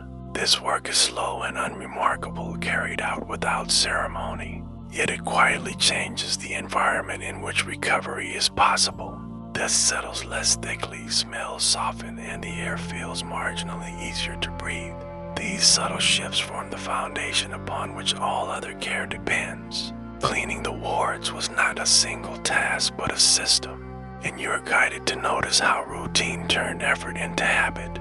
bed linens were changed on schedules rather than when they became unusable, preventing problems before they announced themselves. Surfaces were wiped not for appearance but for consistency, reinforcing the idea that prevention required regular attention. The labor itself was tiring and often undervalued, yet it established a baseline of order that had been absent. Over time, this order reduced the strain placed on already weakened bodies. Counting supplies was another quiet discipline that reshaped outcomes through predictability. You picture Nightingale and her assistants noting how many bandages were used, how often fresh water was needed, and where shortages occurred. This counting did not inspire excitement, but it prevented sudden absence at critical moments. Knowing what was available allowed care to proceed without interruption or improvisation. In this way, arithmetic became a form of care. The translation of these practices into lives saved was gradual and statistical, rather than immediate or dramatic. You are encouraged to imagine charts filling slowly with numbers that begin to shift in small, but consistent ways. Mortality rates decline not because of a single cure, but because conditions no longer undermine recovery. Fewer infections took hold, and those that did spread more slowly. Each prevented complication represented time regained rather than illness overcome. Waste management formed another pillar of procedural reform, handled with the same calm attention to repetition.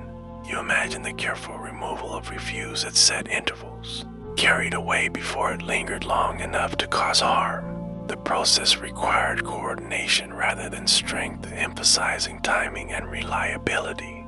These routines reduced exposure to sources of disease without ever naming them directly. Cleanliness became an invisible shield rather than a visible achievement. Record-keeping tied these practices together, allowing Nightingale to connect daily actions with long-term outcomes. You see pages filled with neat columns that track patterns over weeks rather than moments. Each entry is modest on its own, but together they form a narrative of improvement. This narrative does not rely on testimony or emotion, but on consistency. Calm authority of numbers supported the continuation of routines. The staff who worked under these systems experienced change as a shift in tempo.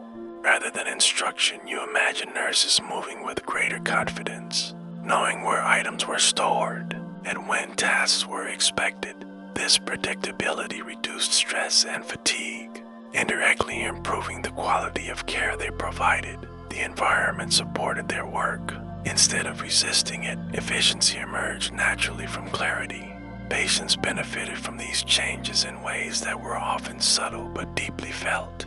You picture someone resting more easily because noise was reduced and schedules were regular. Recovery became less interrupted, allowing strength to return incrementally. The absence of constant crisis created space for the body's own processes. Healing unfolded in quieter conditions that respected fragility. Food preparation was also standardized, linking nourishment to recovery through careful planning. You imagine meals arriving at consistent times, portions measured to meet needs rather than convenience. Kitchens were clean with the same attention as wards, reinforcing the connection between environment and health. Proper nutrition supported patients who might otherwise have weakened further. This attention to diet extended care beyond the bedside. Laundry routines became another point where procedure translated into protection. You follow linens through cycles of use, washing, and redistribution that prevented contamination from repeating unnoticed. The work was repetitive and physically demanding, yet its impact was cumulative. Clean fabrics reduced irritation and secondary illness. Each washed sheet contributed quietly to a safer environment. Supply chains were simplified and clarified, reducing confusion and waste.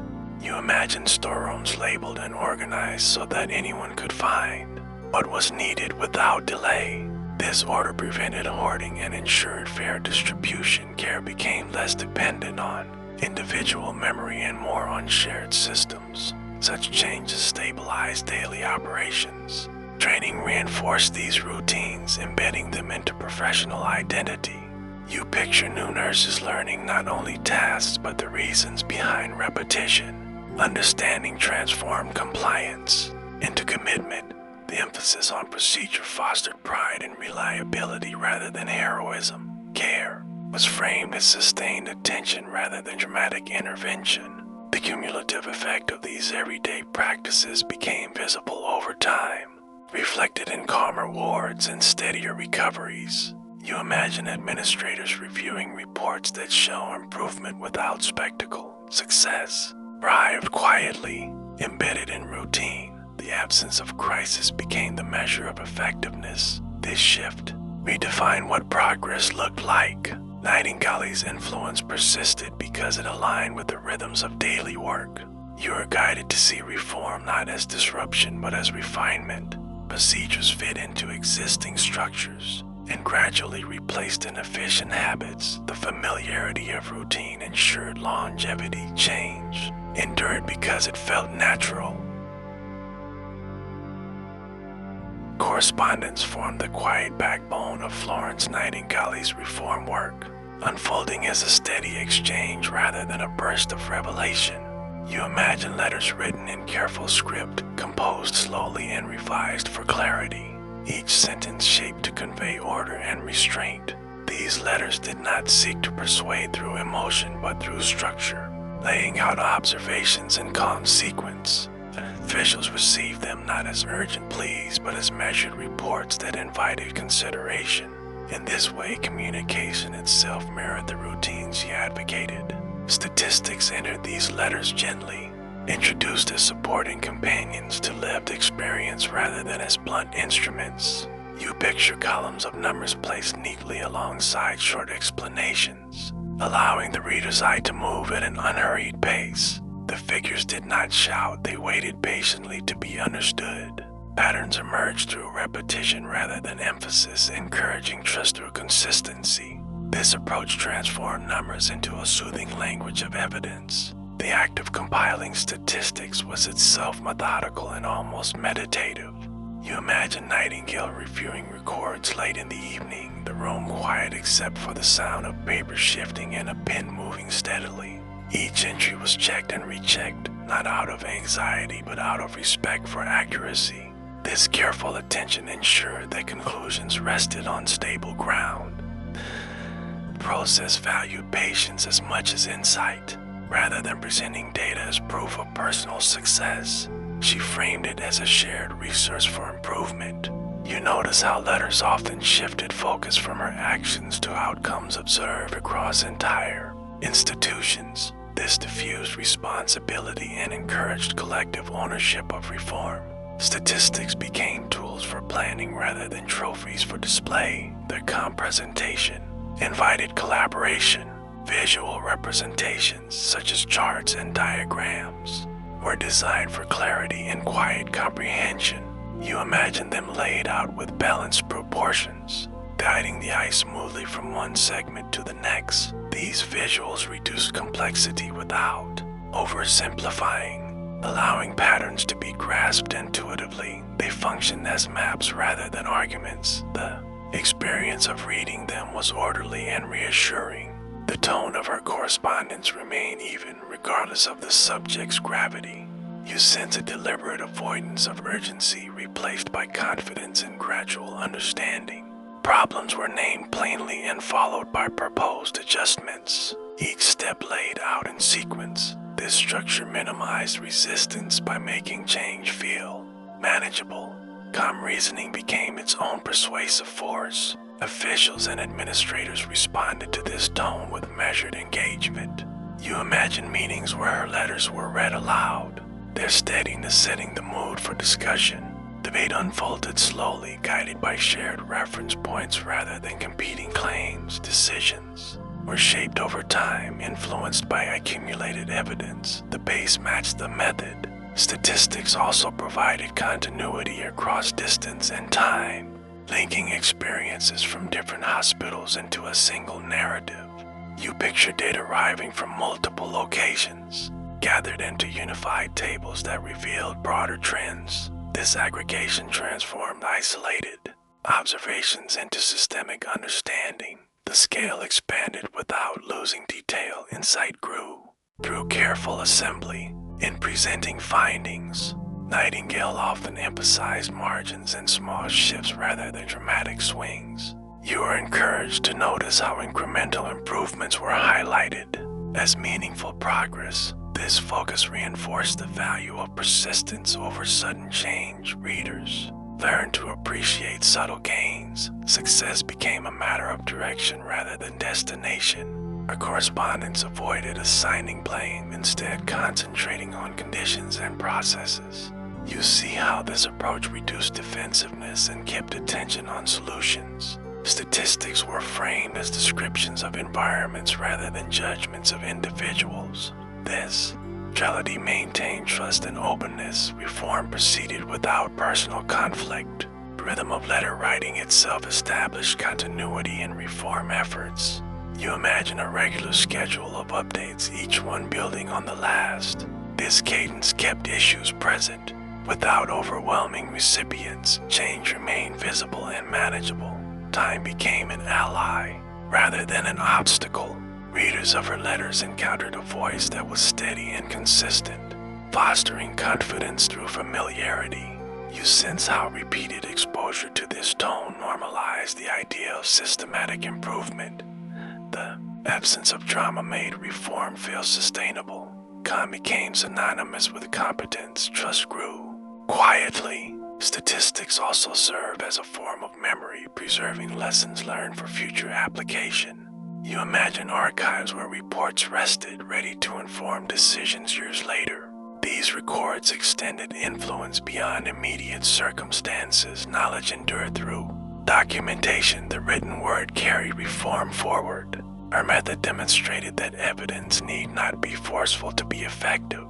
You are guided to appreciate how clarity and order can gently reshape policy. Statistics function as anchors in discussion, preventing drift into speculation. Calm presentation maintained focus. Progress followed a steady course. This approach influenced how others gathered and shared information, spreading a culture of measurement and reflection. You picture administrators adopting similar methods, mirroring the structure they encountered. Correspondence became more precise, reports more consistent. A shared language of evidence emerged. Reform multiplied through imitation. The emotional effect of this method was stabilizing rather than stirring.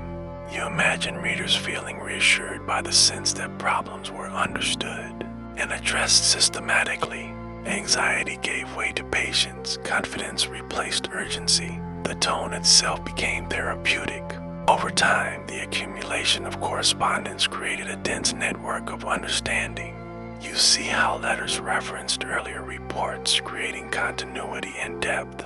Knowledge layered itself gradually, reinforcing conclusions. Each piece fit into a larger whole. The system strengthened through cohesion. In this way, correspondence and statistics work together as calming forces within reform. You are encouraged to see them as instruments of steadiness rather than disruption. They transformed complex realities into manageable forms. Change unfolded without spectacle. The quiet authority of evidence guided the process forward. The ripple effects of Florence Nightingale's reforms extended gradually across hospitals and communities, unfolding as a sequence of measured and incremental changes rather than sudden shifts. You imagine the first hospitals adopting her recommendations, slowly adjusting schedules, routines, and procedures over weeks and months. Each modification was tested for practicality and sustainability, ensuring that the improvements could persist without excessive strain on staff. Over time, small successes accumulated, creating observable changes in patient recovery and staff efficiency. The impact was steady, almost imperceptible on a day-to-day basis, yet significant when viewed over months or years. This pattern of gradual adoption allowed reforms to take root deeply and reliably. Nursing education became more structured as a result, incorporating lessons learned from her meticulous documentation and wartime experience. You picture classrooms where trainees learn the importance of hygiene, observation, and routine. absorbing the principles she had applied in hospitals. Curriculum development was careful and deliberate, focusing on habits and procedures that could be replicated reliably in diverse settings. Students internalized the rhythm of consistent care, learning to anticipate needs and respond methodically. This slow integration of knowledge created a professional identity rooted in discipline and observation rather than improvisation.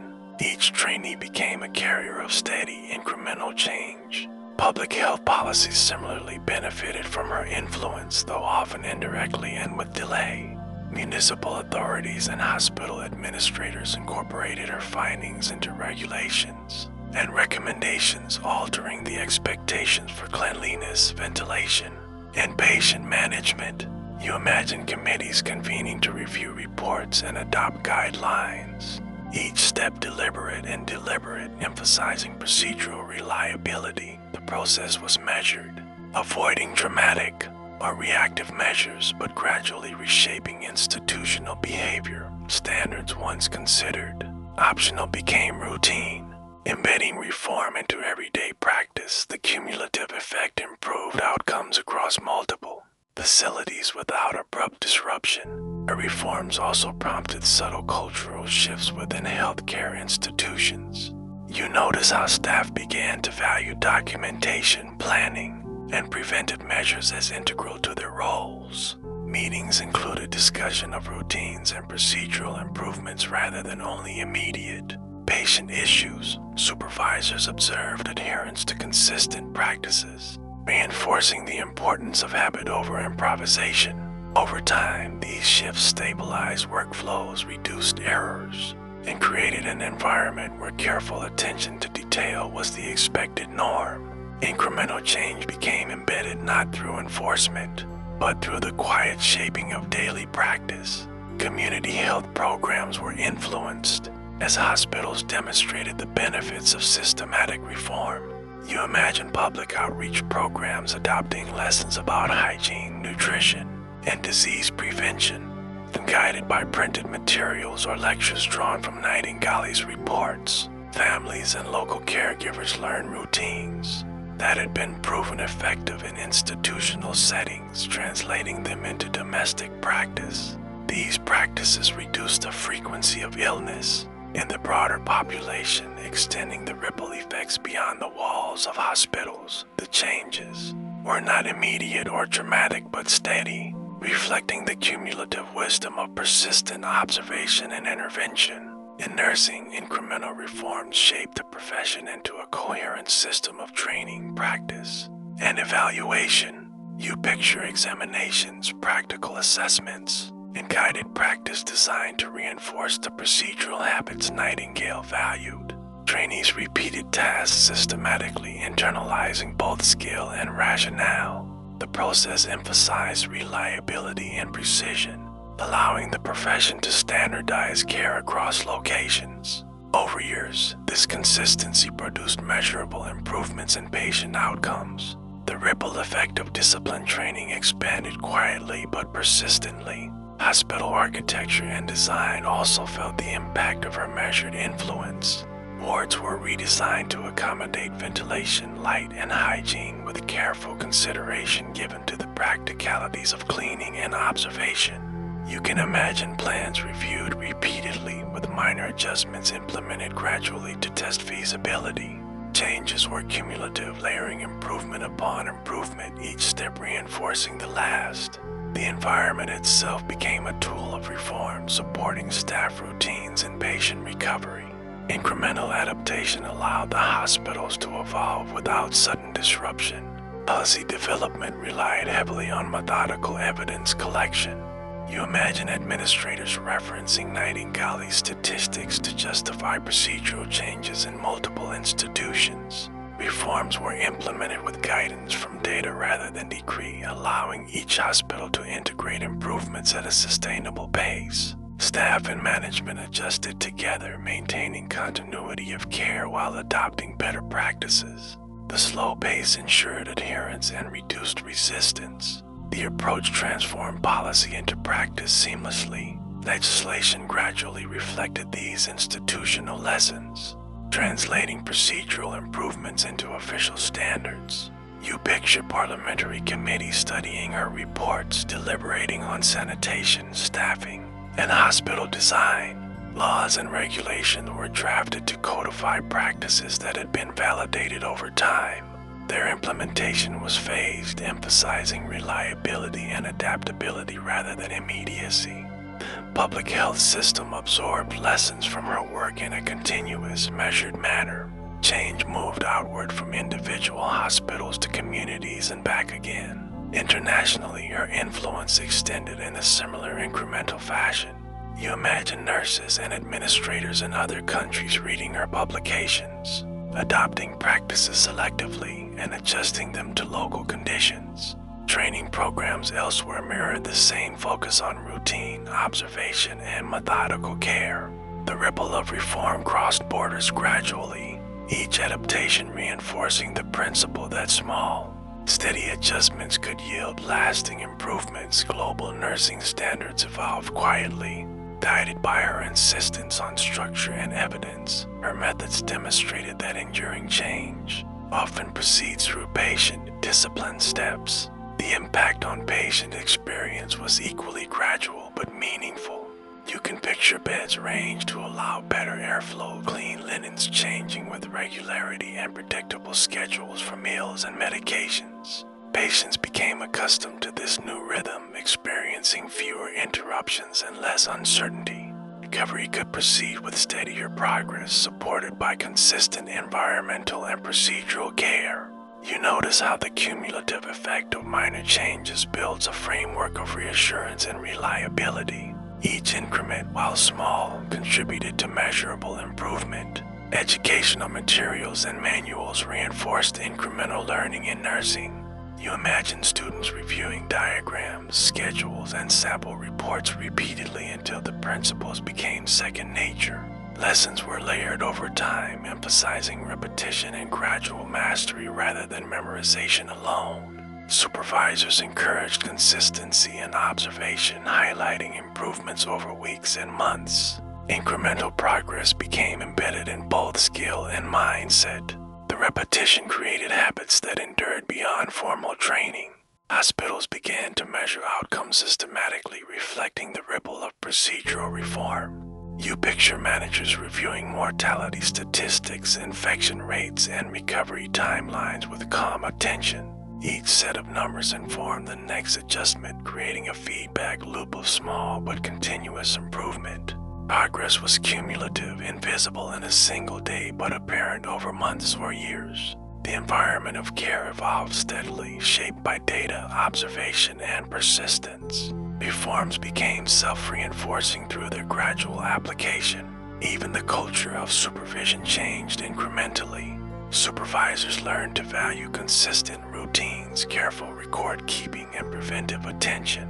You imagine them walking through wards with a calm observational eye, noting minor deviations and reinforcing standards quietly. Corrections were implemented gently, without sudden pressure or dramatic confrontation. Staff adapted naturally to these expectations, internalizing them over time. The slow accumulation of practice solidified institutional norms. Incremental reform also encouraged staff resilience and morale. You can picture nurses and attendants observing small successes, such as a decline in infection rates or smoother ward operations, which validated their work. Confidence grew in the predictability and effectiveness of procedures. This steadiness reduced anxiety and allowed personnel to work with deliberate care. Culture of routine became a source of comfort rather than burden. Improvement was visible not in moments of drama, but in the quiet reliability of day-to-day operations. Through these cumulative changes, public perception of hospitals shifted gradually as well. You imagine families noticing steadier care, cleaner environments, and predictable attention for patients. Trust in institutions grew slowly, reinforced by repeated positive experiences.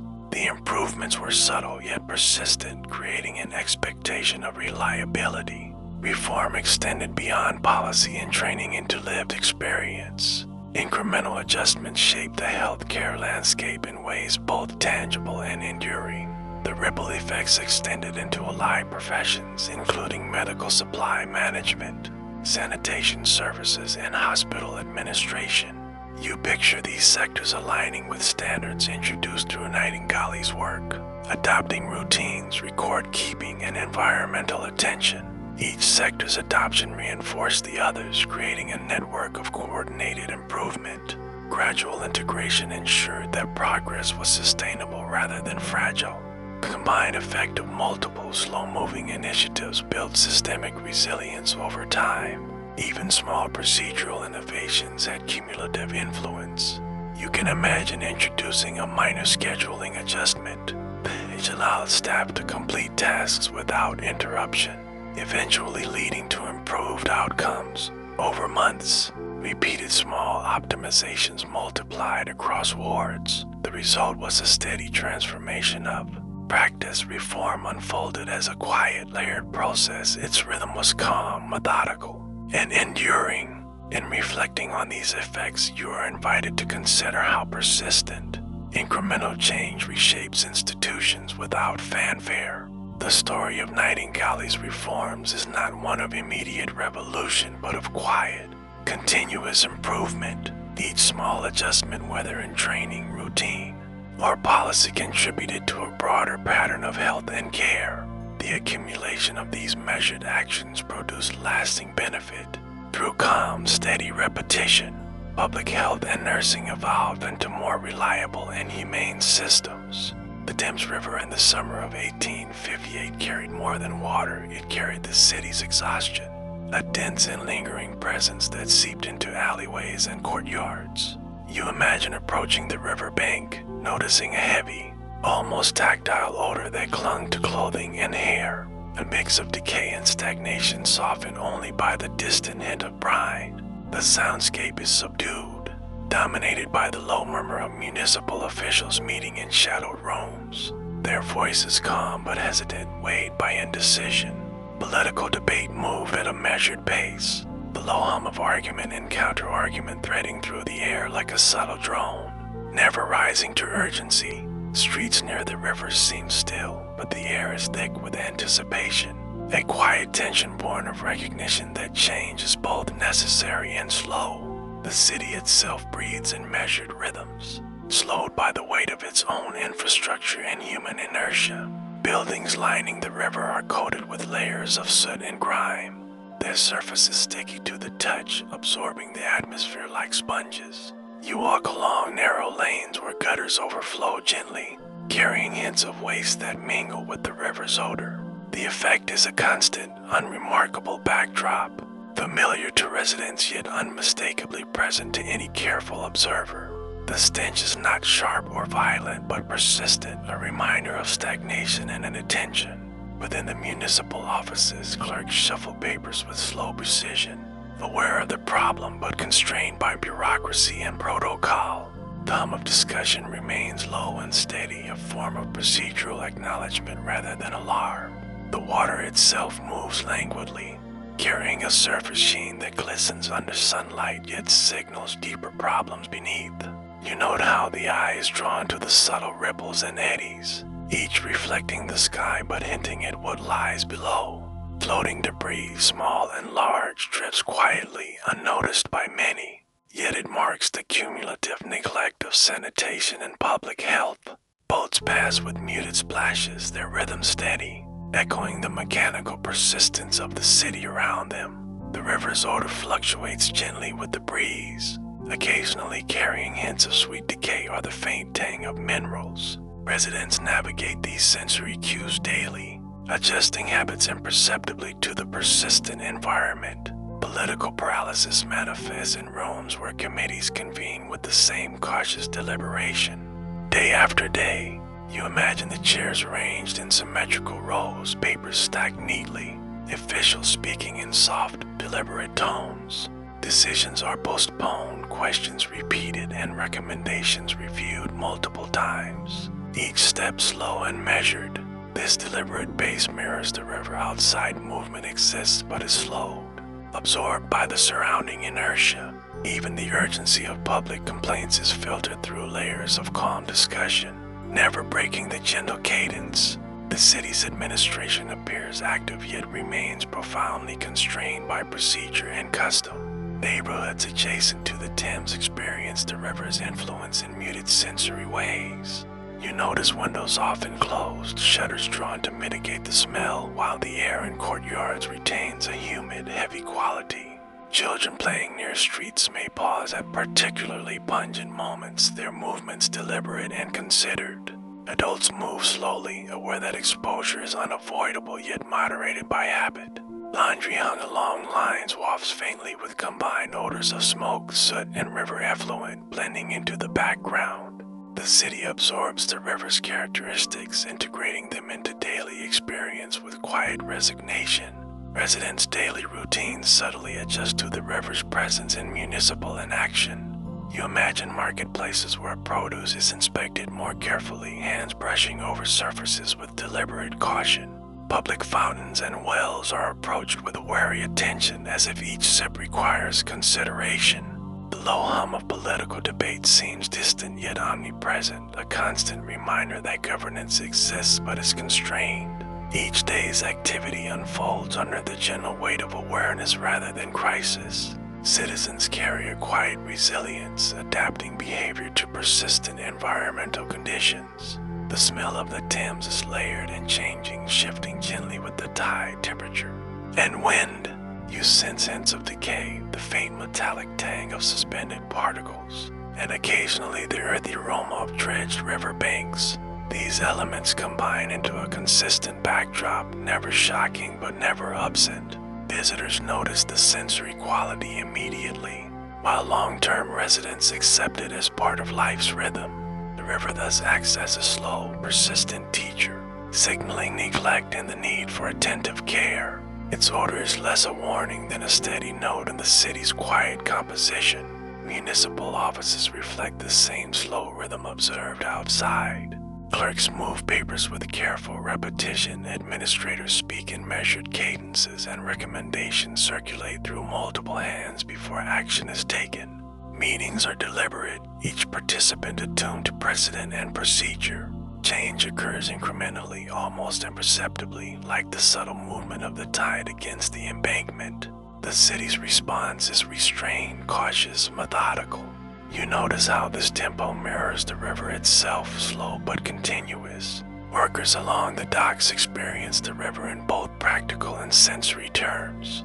You imagine cargo being unloaded with careful, repetitive motion, crates shifted and counted, ropes coiled and recoiled. The air is thick, carrying a mix of river odors, wood dust, and tar from ships. Their movements follow a quiet rhythm, synchronized with the ebb and flow of the river and tide. Even the most vigorous activity is moderated by environmental awareness, maintaining a consistent pace. In these daily practices, the river's presence is acknowledged without drama. The problem of sanitation emerges slowly through observation and routine rather than spectacle. You note how waste accumulation in gutters and along riverbanks affects both appearance and odor, influencing the city's daily operations subtly. Officials recognize the issue, but their responses are measured, adhering to protocols and schedules. Action, when taken, is methodical and incremental, resembling careful adjustments to an ongoing condition rather than sudden intervention. Residents adjust behaviors accordingly, moving and living in quiet synchrony with the persistent problem. The cumulative effect is an ongoing tension held in balance by habit, routine, and observation. Debate within municipal councils carries a gentle cadence, unfolding like a low, continuous hum. You picture discussions that revisit the same points repeatedly, not out of indecision but out of commitment to careful review. Reports are read slowly, recommendations considered with meticulous attention. Each participant speaks deliberately, with measured pauses that allow ideas to settle. Decisions emerge over weeks and months rather than an immediate response to crisis. This unhurried rhythm mirrors the river outside, constant in presence but restrained in motion. The sensory experience of the problem extends into homes and streets in subtle ways. You imagine laundry hung to dry carrying the faintest trace of river odor, children moving deliberately through alleys, and adults inhaling air cautiously near open windows. Persistent smell and awareness of municipal inaction shape behavior gently, not violently. Residents adjust routines quietly, avoiding exposure where possible while continuing daily life. In this environment, the city itself teaches patience and attentiveness. Life proceeds within the limits imposed by both nature and bureaucracy. Even the city's rhythm of commerce reflects the problem's slow unfolding. Markets operate with awareness of odors and occasional contamination. Goods are inspected with careful attention, and merchants adjust placement and timing to minimize exposure. You sense a collective adaptation, a subtle choreography in response to persistent environmental conditions. Movement remains steady, tempered by sensory feedback from the river and streets.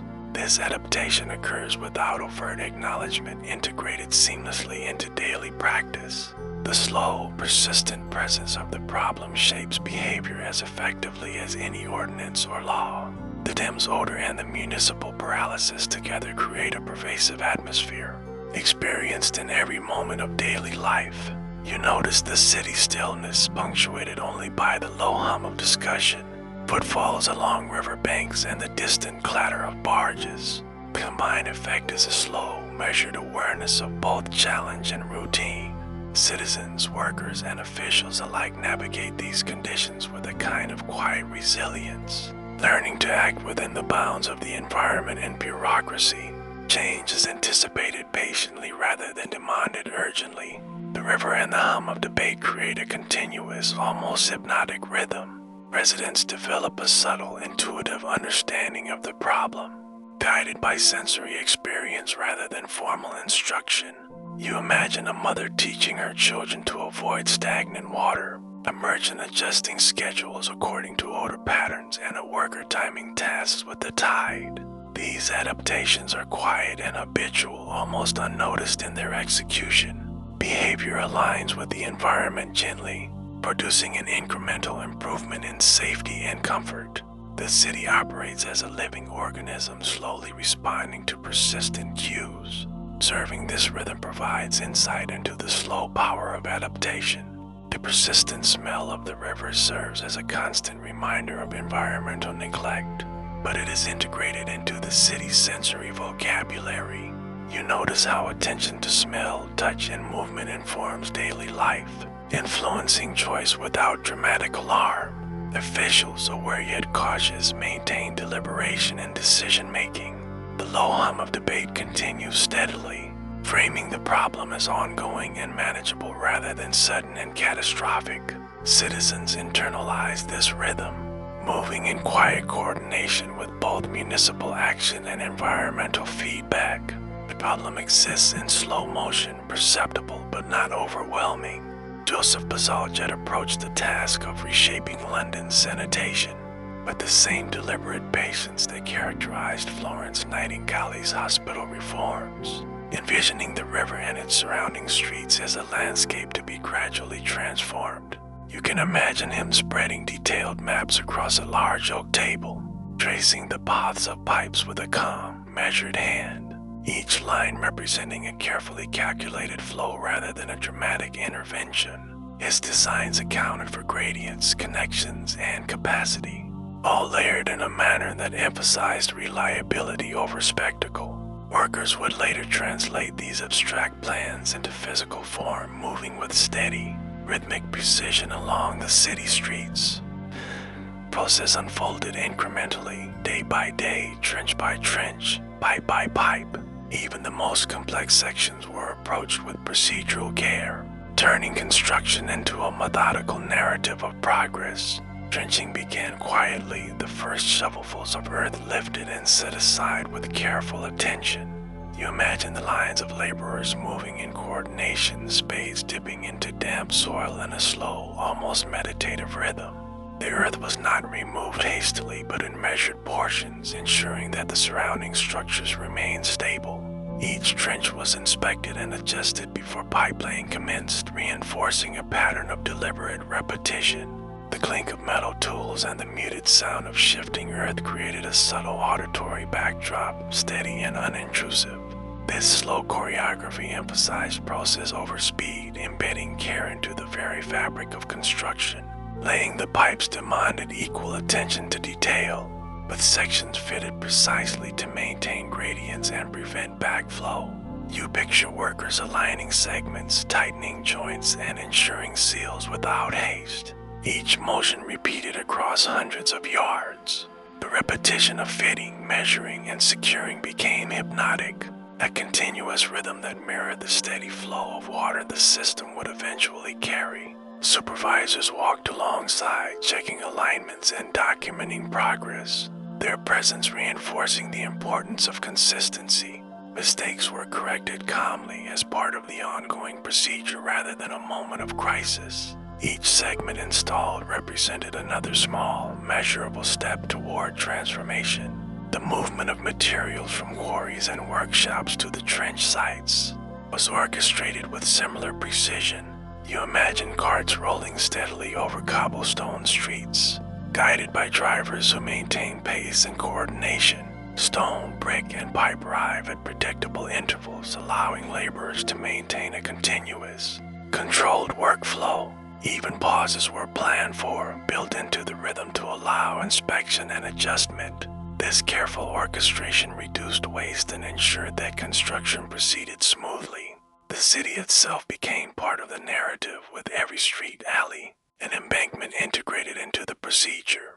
Over weeks and months, the repetition of trenching and pipelaying formed patterns that were observable not as dramatic events but as the steady unfolding of order.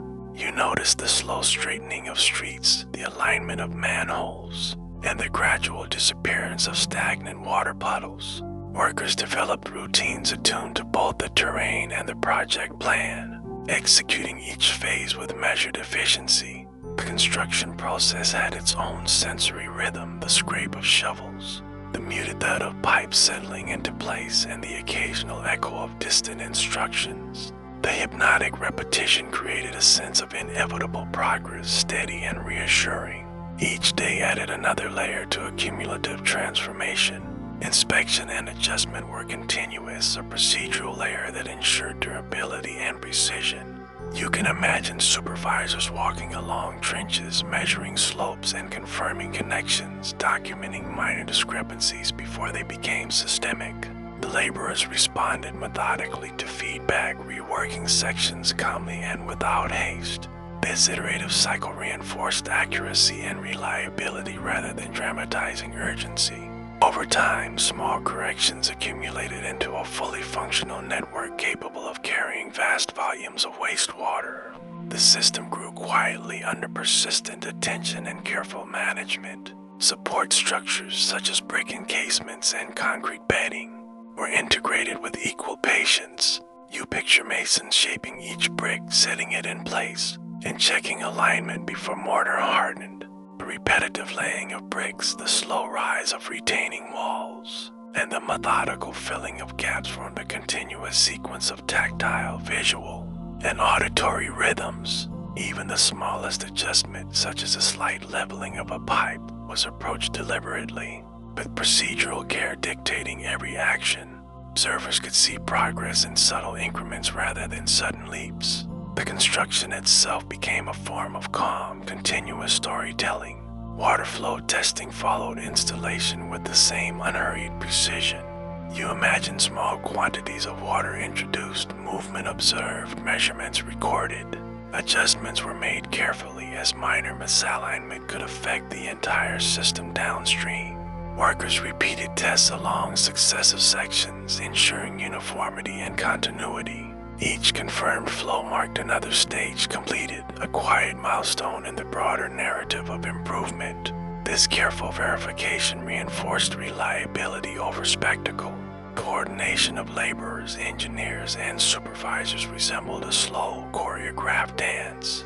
You can visualize teams moving in synchrony, each aware of their specific responsibilities and timing, producing a rhythm that was both hypnotic and efficient. Communication was calm and deliberate, conveying information clearly without urgency. Every action fed into the next, creating a continuous chain of measured steps. The narrative of construction emerged not from dramatic milestones, but from the steady accumulation of repeated, deliberate efforts.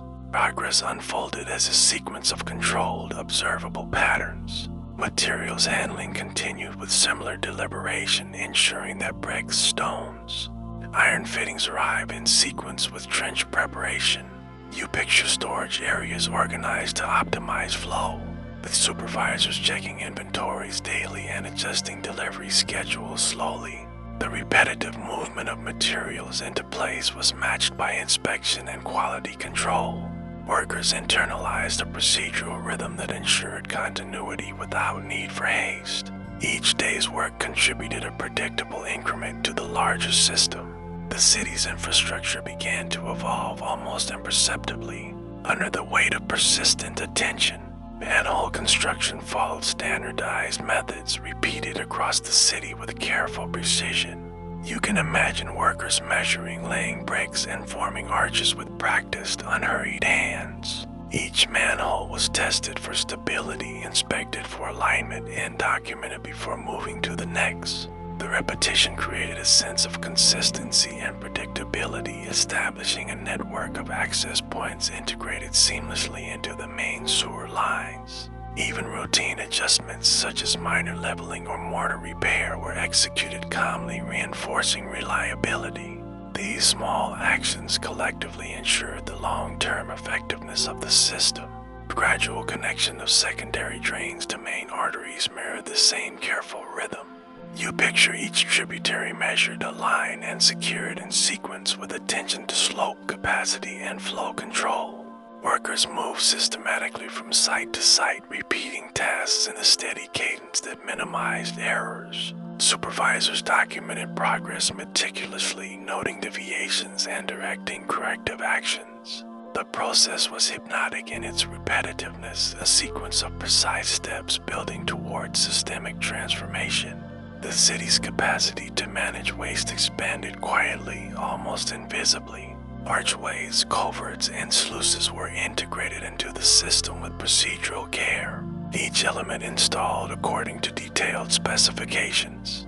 You imagine masons and engineers working together, adjusting angles, fitting stones, and confirming connections. The repetition of these actions across multiple sites created a sense of calm continuity. Progress was visible in gradual changes to the landscape rather than dramatic leaps. The network evolved as a continuous, unbroken thread of work, linking neighborhoods to the main lines. Every segment completed reinforced the stability of the whole. Surveying and alignment were constant, guiding trenching and installation with precise measurement. You picture engineers marking points, checking levels, and recalibrating instruments throughout each day. Laborers move in accordance with these measurements, repeating their tasks in rhythm with the survey's guidance. Minor deviations were corrected methodically, ensuring uniformity across the network. The hypnotic cadence of measurement and adjustment became central to construction, producing a sense of inevitable progression. The narrative of the project was embedded in the careful observance of procedure. Pipe joining required deliberate repetition, with each section fitted, sealed, and inspected before water was introduced. You can imagine teams performing identical sequences of actions across miles of infrastructure, their hands and movements attuned to the tactile demands of the material. Supervisors verified connections slowly and carefully, noting even the smallest inconsistencies. Adjustments were made calmly, reinforcing continuity rather than signaling urgency. The rhythm of installation carried forward like a steady, measurable pulse. Over time, the system took shape through persistent, procedural effort.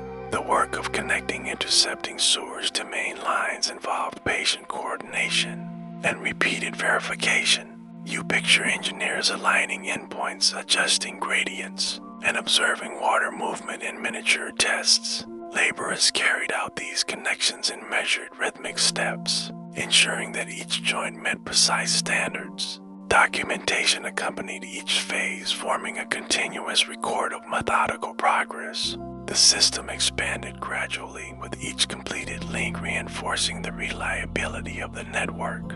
The city itself transformed slowly in synchrony with the laborers' steady pace. Bridges and overpasses required repeated checks of load, alignment, and stability before final installation.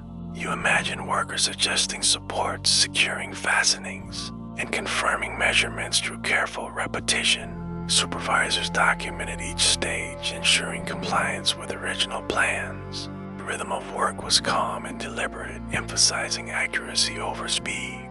These structural elements integrated into the broader system seamlessly, supporting both flow and stability. The hypnotic repetition of inspection and adjustment became a hallmark of the construction narrative. Support trenches for maintenance access were created with similar procedural care. You picture excavation conducted in measured increments, workers aligning pathways, and engineers confirming stability at regular intervals. Each section followed predictable patterns, minimizing the potential for error. Documentation and inspection reinforced reliability, creating a system where future intervention would be manageable. The cumulative effect was a network built not through urgency but through persistent, disciplined labor. The narrative of engineering unfolded like a slow, continuous story, each chapter defined by methodical action. Amid the slow progress of London's Great Sewer Project, human stories unfolded quietly, each worker contributing to the steady rhythm of change. You can imagine a team of laborers pausing briefly at the edge of a trench, wiping sweat from their brows while consulting hand-drawn maps that lay spread across a simple wooden table.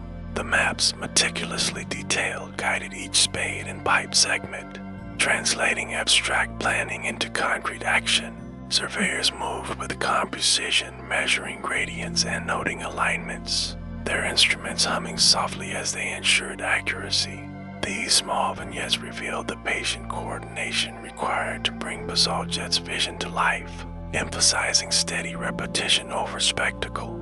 Each individual's role, though modest in isolation, contributed to a collective effort that transformed the city. Laborers descended into trenches with practiced care, their movements measured to maintain safety and efficiency. You notice how they communicated through subtle gestures and quiet calls, ensuring that each shovelful of earth aligned with the larger plan. The rhythm of their labor became almost hypnotic, a repeating pattern of lift, shift, and tamp, reflecting both the weight of physical work and the precision demanded by engineering standards. Supervisors circulated among them, observing and occasionally adjusting instructions, maintaining continuity without haste. The human presence within the mechanical process reminded observers that progress depended as much on coordinated effort as on technical innovation, each day small.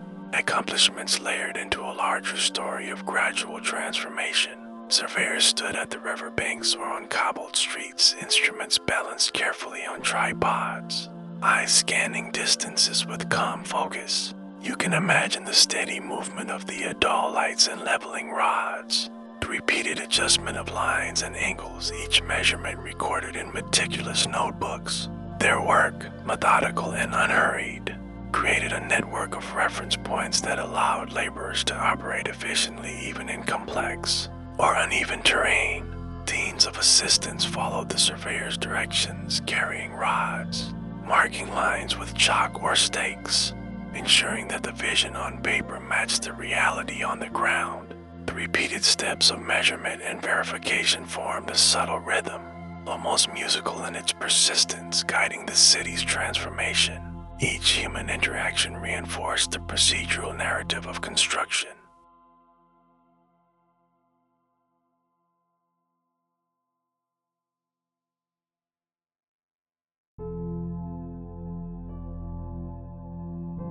Apprentices and young workers learn through repeated observation of experienced colleagues.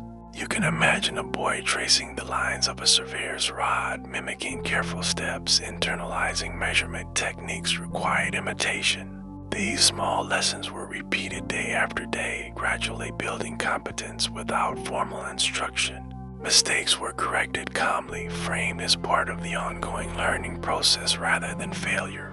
Over time, the apprentices became integral members of the workflow, their actions seamlessly contributing to the larger network. The slow, deliberate education embedded both skill and patience in the workforce.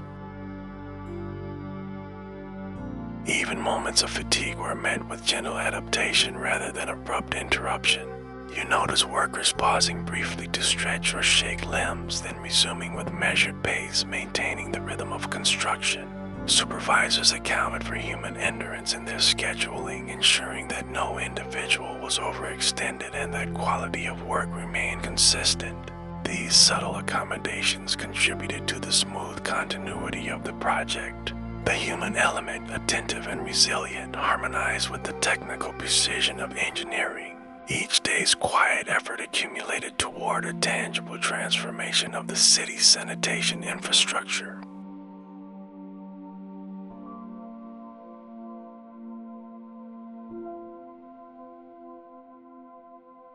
Survey teams move slowly but steadily through city streets, adjusting lines and marking points.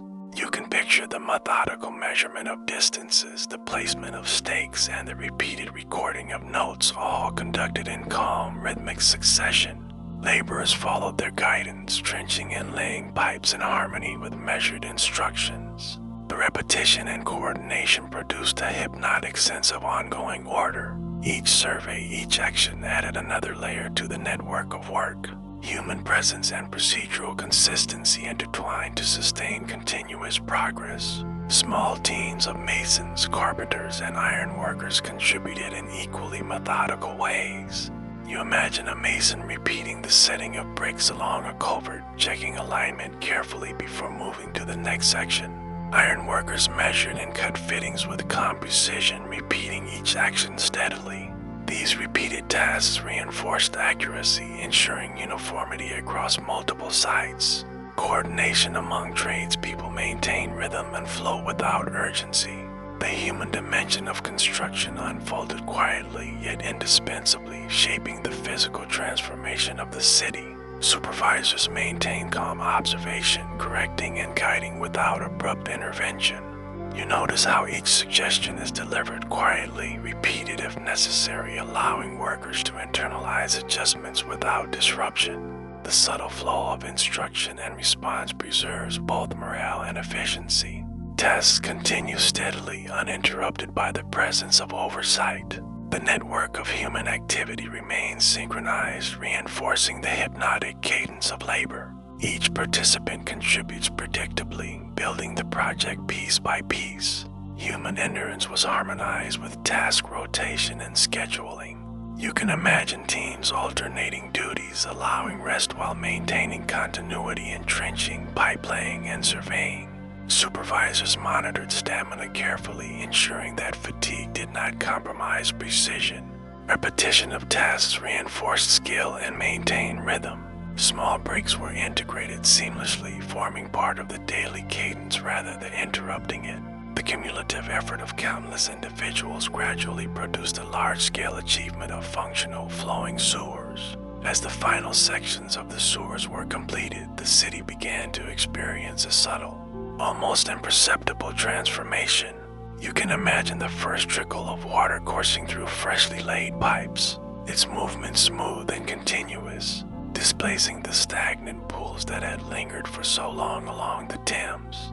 The sound of flowing water, gentle and rhythmic, replaced the muted trickle of neglected gutters, creating a calm, soothing background to daily life. Residents walking near the river or along streets noticed the absence of previously lingering odors, a quiet relief settling over the city. This slow, methodical replacement of stagnation with movement represented a victory that was not celebrated with fanfare, but felt deeply in the rhythms of urban life. Every drop of water carried the legacy of meticulous planning, patient labor, and coordinated human effort. In neighborhoods once burdened by persistent waste, children could play with slightly less caution, and merchants handled goods without the constant overlay of unpleasant odors. You imagine laundry hung along lines now drying with the gentle breeze, infused with the scent of clean air rather than stagnation.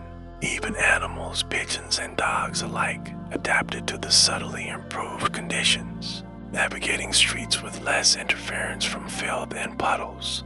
The city's daily cadence felt lighter, its inhabitants moving with quiet, measured steps that mirrored the steady flow beneath their feet. This new rhythm, created by patient engineering and human persistence, instilled a gentle reassurance, a sense that gradual, sustained effort could reshape life in tangible ways. The presence of flowing water became both a literal and metaphorical marker of progress. Laborers, surveyors, and engineers could observe the results of their quiet diligence without the need for applause. You can picture them pausing near inspection points, watching the water glide effortlessly along its intended path, each bend and gradient executing the plan with precision. The visual and auditory confirmation of success reinforced the cumulative effect of countless repeated actions and procedural care. Supervisors noted minor adjustments that would optimize future flow, but the overall system functioned as intended, demonstrating the effectiveness of methodical planning and patient labor. Residents, too, felt the improvement in their environment, moving through streets with less worry and a newfound ease. The city itself seemed to breathe more freely, unburdened by stagnation. The transformation of the Thames surroundings became a calming presence in everyday life. You imagine standing on a bridge, watching the reflective surface of the river, noticing how sunlight dances across water that now moves consistently and predictably. The smell of decay has been replaced by a lighter, fresher atmosphere, subtle enough to soothe rather than demand attention. Daily routines continue uninterrupted, but with an undercurrent of quiet comfort, a sense of security and predictable movement. Workers and residents alike internalize this change, adjusting to the new rhythm naturally. Without conscious acknowledgement, the flowing water represents continuity, persistence, and the slow, inevitable benefits of structured effort. Public health improved gradually as water carried waste efficiently away from streets and homes. You can picture families breathing slightly easier, children playing in areas once avoided, and markets operating with less apprehension regarding hygiene. Each new day brings incremental improvement, reinforcing the effects of patient labor and thoughtful design. The quiet, steady motion of the water acts as a gentle metronome for urban life, setting a rhythm that contrasts sharply with the previous disorder. This victory is subtle, almost meditative. Embedded in the familiar sights, sounds, and sensations of the city, it is a triumph measured not in immediate spectacle but in lasting, calming impact. Even as construction crews withdrew from the final sites, their presence lingered in the persistent function of the infrastructure.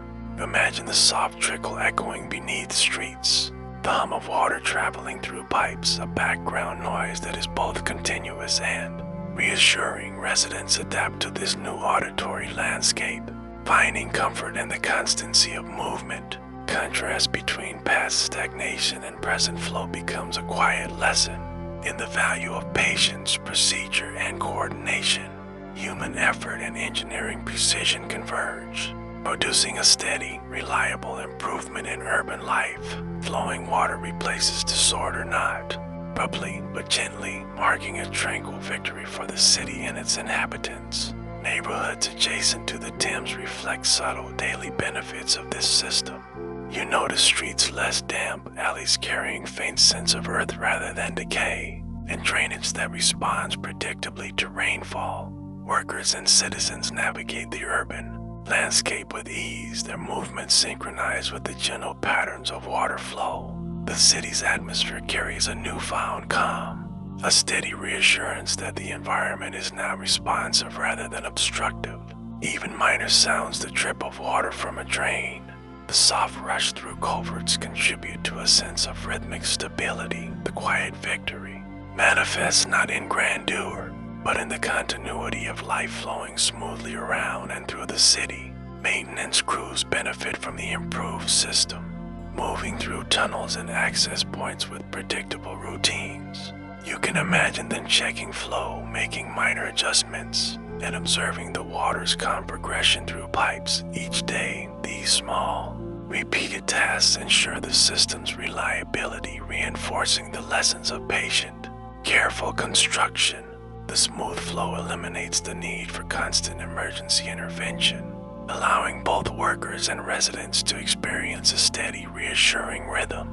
The triumph of flowing water is thus both practical and symbolic, an emblem of structured effort and enduring improvement. The city, once burdened by stagnation, now hums quietly with coordinated, calming motion. The visual impression of water moving through newly engineered sewers creates a meditative effect. You picture the glistening surfaces under lantern light or sunlight, reflections rippling gently along brick and iron. The continuity of flow contrasts with the previous chaos of standing waste, offering a tangible sense of order and reliability. Residents observe these subtle changes daily, internalizing the calm, predictable patterns of water in motion. Each observation reinforces confidence in the system and in the efficacy of human diligence. The quiet victory of flowing water resonates through the sensory experience of the city, soothing its inhabitants. Daily life in streets and neighborhoods becomes calmer, informed by the presence of reliable drainage. You notice children moving freely near drains, merchants handling perishable goods with less concern, and adults walking with measured ease along thoroughfares. The flow of water is integrated into the rhythm of life, unnoticed yet consistently influential. It brings with it a sense of security, a gentle reassurance that the city's infrastructure now supports rather than hinders daily existence. The quiet victory is perceptible in routines, movements, and attitudes, a testament to incremental human effort. Life proceeds with a newfound, steady calm carried forward by the steady motion of water. The Thames, once a source of stagnation and discomfort, becomes a symbol of patient, structured achievement. You imagine standing on a quiet embankment, listening to water move predictably through tunnels and channels, a sound both calming and continuous. The city absorbs this transformation gradually, its residents adjusting without abrupt realization, internalizing a new sense of order. The slow, deliberate work of engineers and laborers is rewarded in the serene, reliable rhythm of daily life. Flowing water replaces disorder, providing a quiet, almost hypnotic victory. For both human effort and urban planning, this calm triumph, subtle yet profound, concludes the long, patient narrative of improvement, leaving the city and its inhabitants in a state of gentle equilibrium. You step quietly into a grand Victorian townhouse, the air immediately different from the streets and alleys you have known. Polished wood gleams softly in the muted light, its surface reflecting gentle hints of sunlight filtering through lace curtains. The faint scent of lavender, ever present and carefully maintained, mingles with the subtler aromas of waxed floors and aged books, creating a soothing olfactory backdrop. Servants move with quiet precision, carrying trays of tea or adjusting curtains in a choreography that is practiced, calm, and unobtrusive. Their footsteps are muffled against thick rugs, blending seamlessly into the steady rhythm of household activity. Each action is deliberate yet understated, maintaining the tranquility of the space and ensuring that the mansion operates with quiet efficiency. The drawing room invites you to notice the careful arrangement of furniture and objects, each positioned to convey both comfort and order. Bolstered chairs and sofas provide gentle repose, their cushions plump and inviting, while delicate porcelain figurines and gilded frames offer visual interest without distraction. You hear the soft turning of pages as a resident reads quietly, the faint scratch of a pen in a ledger, and the occasional muted clink of fine china. Every movement, sound, and placement has a purpose, contributing to a calm, measured atmosphere where activity flows without disruption. Even the drapes and carpets are chosen to absorb sound, reinforcing a sense of hushed sophistication. The mansion feels alive yet restrained, a space governed by subtle patterns rather than overt displays. In the dining room, arrangements are equally meticulous, with polished silverware and fine linens awaiting use. Imagine a small household gathering, voices low and measured, punctuated by the gentle pouring of tea or water. The movement of servers is synchronized with the needs of residents, anticipatory and discreet, never abrupt or startling. Meals are prepared and presented with care, not for spectacle, but for steady, predictable enjoyment. The atmosphere encourages mindfulness and attention to gentle routine, each action reinforcing the mansion's calm tempo. Combination of sight, scent, and subtle sound envelops you in a soothing environment. Hallways and staircases exhibit the same deliberate design. The handrails polished smooth and carpets absorbing the soft echo of footsteps. Servants pass with quiet efficiency, moving items from room to room in a continuous, unhurried cycle. You can imagine the rhythm of activity as a slow, steady pulse beneath the surface of the household. Invisible yet perceptible in every motion, paintings line the walls, their muted tones complementing the soft light and reinforcing a sense of quiet order. The architecture itself guides movement naturally, encouraging careful, measured steps and calm observation. The mansion's interior becomes a gentle sanctuary, contrasting with the industrial cacophony beyond its walls. Bedrooms offer another layer of tranquil sophistication, each arranged with attention to comfort and subtle aesthetic harmony. You notice heavy drapes, well-stuffed mattresses, and embroidered linens, all carefully maintained by the quiet labor of servants. The scent of lavender persists here, mingling with the faint fragrance of polished wood and soft textiles. Light filters through windows slowly, creating shadows and highlights that shift gently over the course of the day. Every detail, from the placement of a pillow to the fold of a blanket, contributes to an atmosphere of calm deliberation. Residents inhabit these spaces in measured ease, their routines guided by the predictable rhythm of household management. The library, with its rows of books and orderly shelves, adds a contemplative dimension to the mansion. Imagine a resident selecting a volume, running fingers along spines, and settling into a comfortable chair for quiet study. The room is perfumed with the soft, dry scent of paper, intermingled with the lingering hint of lavender. Servants move unobtrusively, dusting or rearranging items with gentle, repetitive motions. The soundscape is subdued, the low scratch of pen on paper, the soft turning of pages, the quiet hum of distant conversation. Each element reinforces a sense of measured calm, inviting reflection and subtle engagement. Other rooms reveal the slower tempo of social life among the elite. You notice seating arranged to encourage intimate conversation, with tea trays and refreshments laid out with quiet precision. Residents engage in subdued dialogue, voices steady and controlled, punctuated by polite gestures and measured laughter. Servants respond predictably to requests, moving without disruption and maintaining the room's tranquil ambience. The atmosphere is one of refined order, where ritual and routine create an unhurried rhythm. Every visual, auditory, and tactile detail contributes to a sense of calm, reinforcing the mansion's role as a sanctuary from the bustling city outside. And decorative objects throughout the mansion offer subtle sensory engagement. Without overstimulation, you can observe the careful placement of paintings, vases, and sculptures, each item selected to harmonize with its surroundings. Soft light illuminates textures and patterns, creating gentle contrasts and focal points. The quiet presence of these objects encourages slow observation and reflection, inviting the mind to drift without urgency.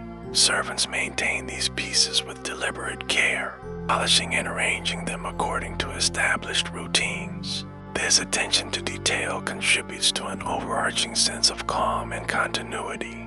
The mansion's gardens extend the tranquil interior into outdoor spaces where trimmed hedges, gravel paths, and flower beds provide visual and olfactory serenity.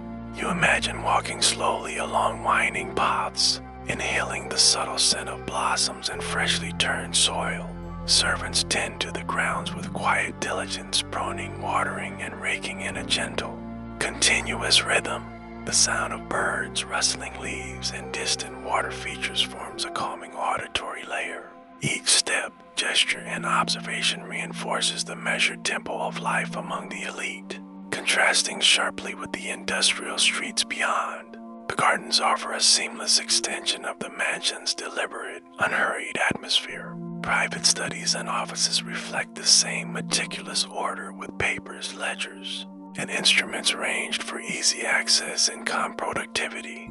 You notice the slow, deliberate movement of hands across desks, the careful annotation of documents, and the muted shuffle of papers. Servants move quietly to replenish ink, adjust lighting, or deliver correspondence. Their choreography precise and unobtrusive. The atmosphere encourages reflection and careful planning rather than haste or distraction. Each day unfolds in steady, predictable increments, a human activity harmonizing with the physical order of the space. The mansion's interior and its inhabitants operate together as a singular rhythm of calm, quiet purpose. Even the staircase landings and smaller corridors are curated to maintain tranquility, the carpet softening footsteps and artwork providing gentle visual cues. You can imagine residents pausing briefly to admire framed landscapes or a well-placed mirror, engaging senses without urgency. Servants move in synchronization, carrying out minor tasks that preserve the mansion's order and aesthetics. The repetition of daily duties creates a hypnotic pattern, a subtle undercurrent supporting the household's overall rhythm. Every corner, object, and gesture contributes to a sense of understated luxury and calm. In this space, the elite experience life at a slower tempo, cushioned from the urgency and discomfort of the industrial streets outside. The ballroom, though used only occasionally, reflects careful preparation and deliberate spatial design. You can envision polished floors and high ceilings with crystal chandeliers casting soft, refracted light across the room. Servants move methodically to arrange furniture and decorations, ensuring symmetry and visual harmony. Even in anticipation of activity, the space maintains an underlying calm, with each element reinforcing a sense of measured elegance. The grandeur is present but understated, designed to soothe and impress without overwhelming the senses. The mansion's architecture and human choreography together produce a persistent sense of serenity. Dining preparation continues in an unhurried, precise rhythm, with kitchens operating as quiet engines of order. You can imagine cooks and assistants moving in synchrony, chopping, stirring, and arranging dishes with calm attention. Each task follows a routine, repeated daily, creating a steady cadence that permeates the household. The scent of bread, roasting meats, and brewed tea combines with the ambient lavender to form a comforting, multi-layered aroma. Even minor adjustments, such as the careful folding of napkins or polishing of cutlery, are executed with deliberate precision. This procedural rhythm reinforces both efficiency and calm, sustaining the mansion's tranquil tempo. Music rooms and parlors echo with soft, deliberate notes rather than exuberant melodies.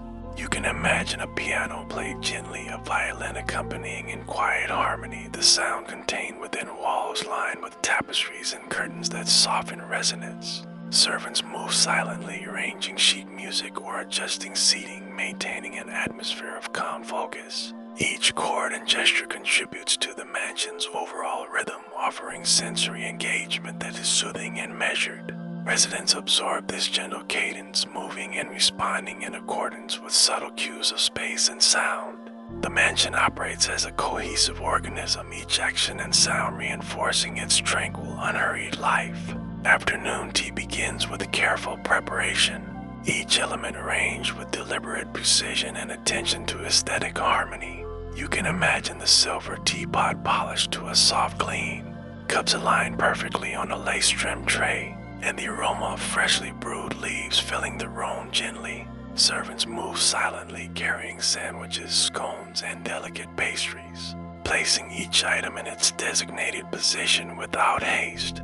Residents take their seats in a measured manner, hands resting lightly on the table or in laps, engaging in calm conversation punctuated by the slow pour of tea. Ritual is repeated daily, its rhythm reinforcing both social order and personal reflection, a gentle cadence that defines the pace of the household. Social calls follow a similar measured etiquette, the invitations extended and accepted according to long-established norms of timing and politeness. You imagine visitors stepping lightly into parlors, greeting hosts with soft bows or nods, and exchanging words in a low, respectful tone. Each gesture is deliberate, Designed to convey refinement and composure without hurry or ostentation, hosts respond with calm attention, guiding guests through seating arrangements, refreshments, and conversation with a quiet sense of purpose. These visits, while minor in action, serve to sustain social cohesion and reinforce the predictable rhythm of elite interaction. Philanthropic societies operate with equally deliberate procedures, meetings conducted in quiet, orderly fashion. You can picture members entering a softly lit room, seating themselves according to rank or seniority, and following a structured agenda that emphasizes discussion, planning, and measured decision-making. Notes are taken methodically, motions are proposed and seconded in a calm cadence, and votes are cast without haste, each participant fully aware of the slow, deliberate pace of governance. These gatherings reinforce societal hierarchies while contributing to community welfare, their effectiveness embedded in routine and repetition. The subtle repetition of procedural conduct sustains a sense of purpose and order. Invitations, responses, and the sending of correspondence accompany these social rituals, each step executed with meticulous timing. You can imagine letters written in careful script, seals pressed slowly and deliberately, and messages delivered by foot or carriage according to established schedules. This continuity preserves the rhythm of social interaction, allowing relationships to develop along a predictable, calming trajectory. Residents internalize these expectations, adjusting behavior to fit within the general tempo of etiquette and status. The slow rituals of communication, visiting, and hosting reinforce both personal and social equilibrium, creating a structured, soothing environment. The cumulative effect of these rituals shapes the daily life of the Victorian elite, embedding a predictable rhythm into every movement and interaction. You notice the subtle cues of timing, posture, and tone that guide conversation and behavior, each reinforcing the hierarchy and decorum of the household. Even minor actions, such as refilling a teacup or adjusting a chair, contribute to a steady, calming flow.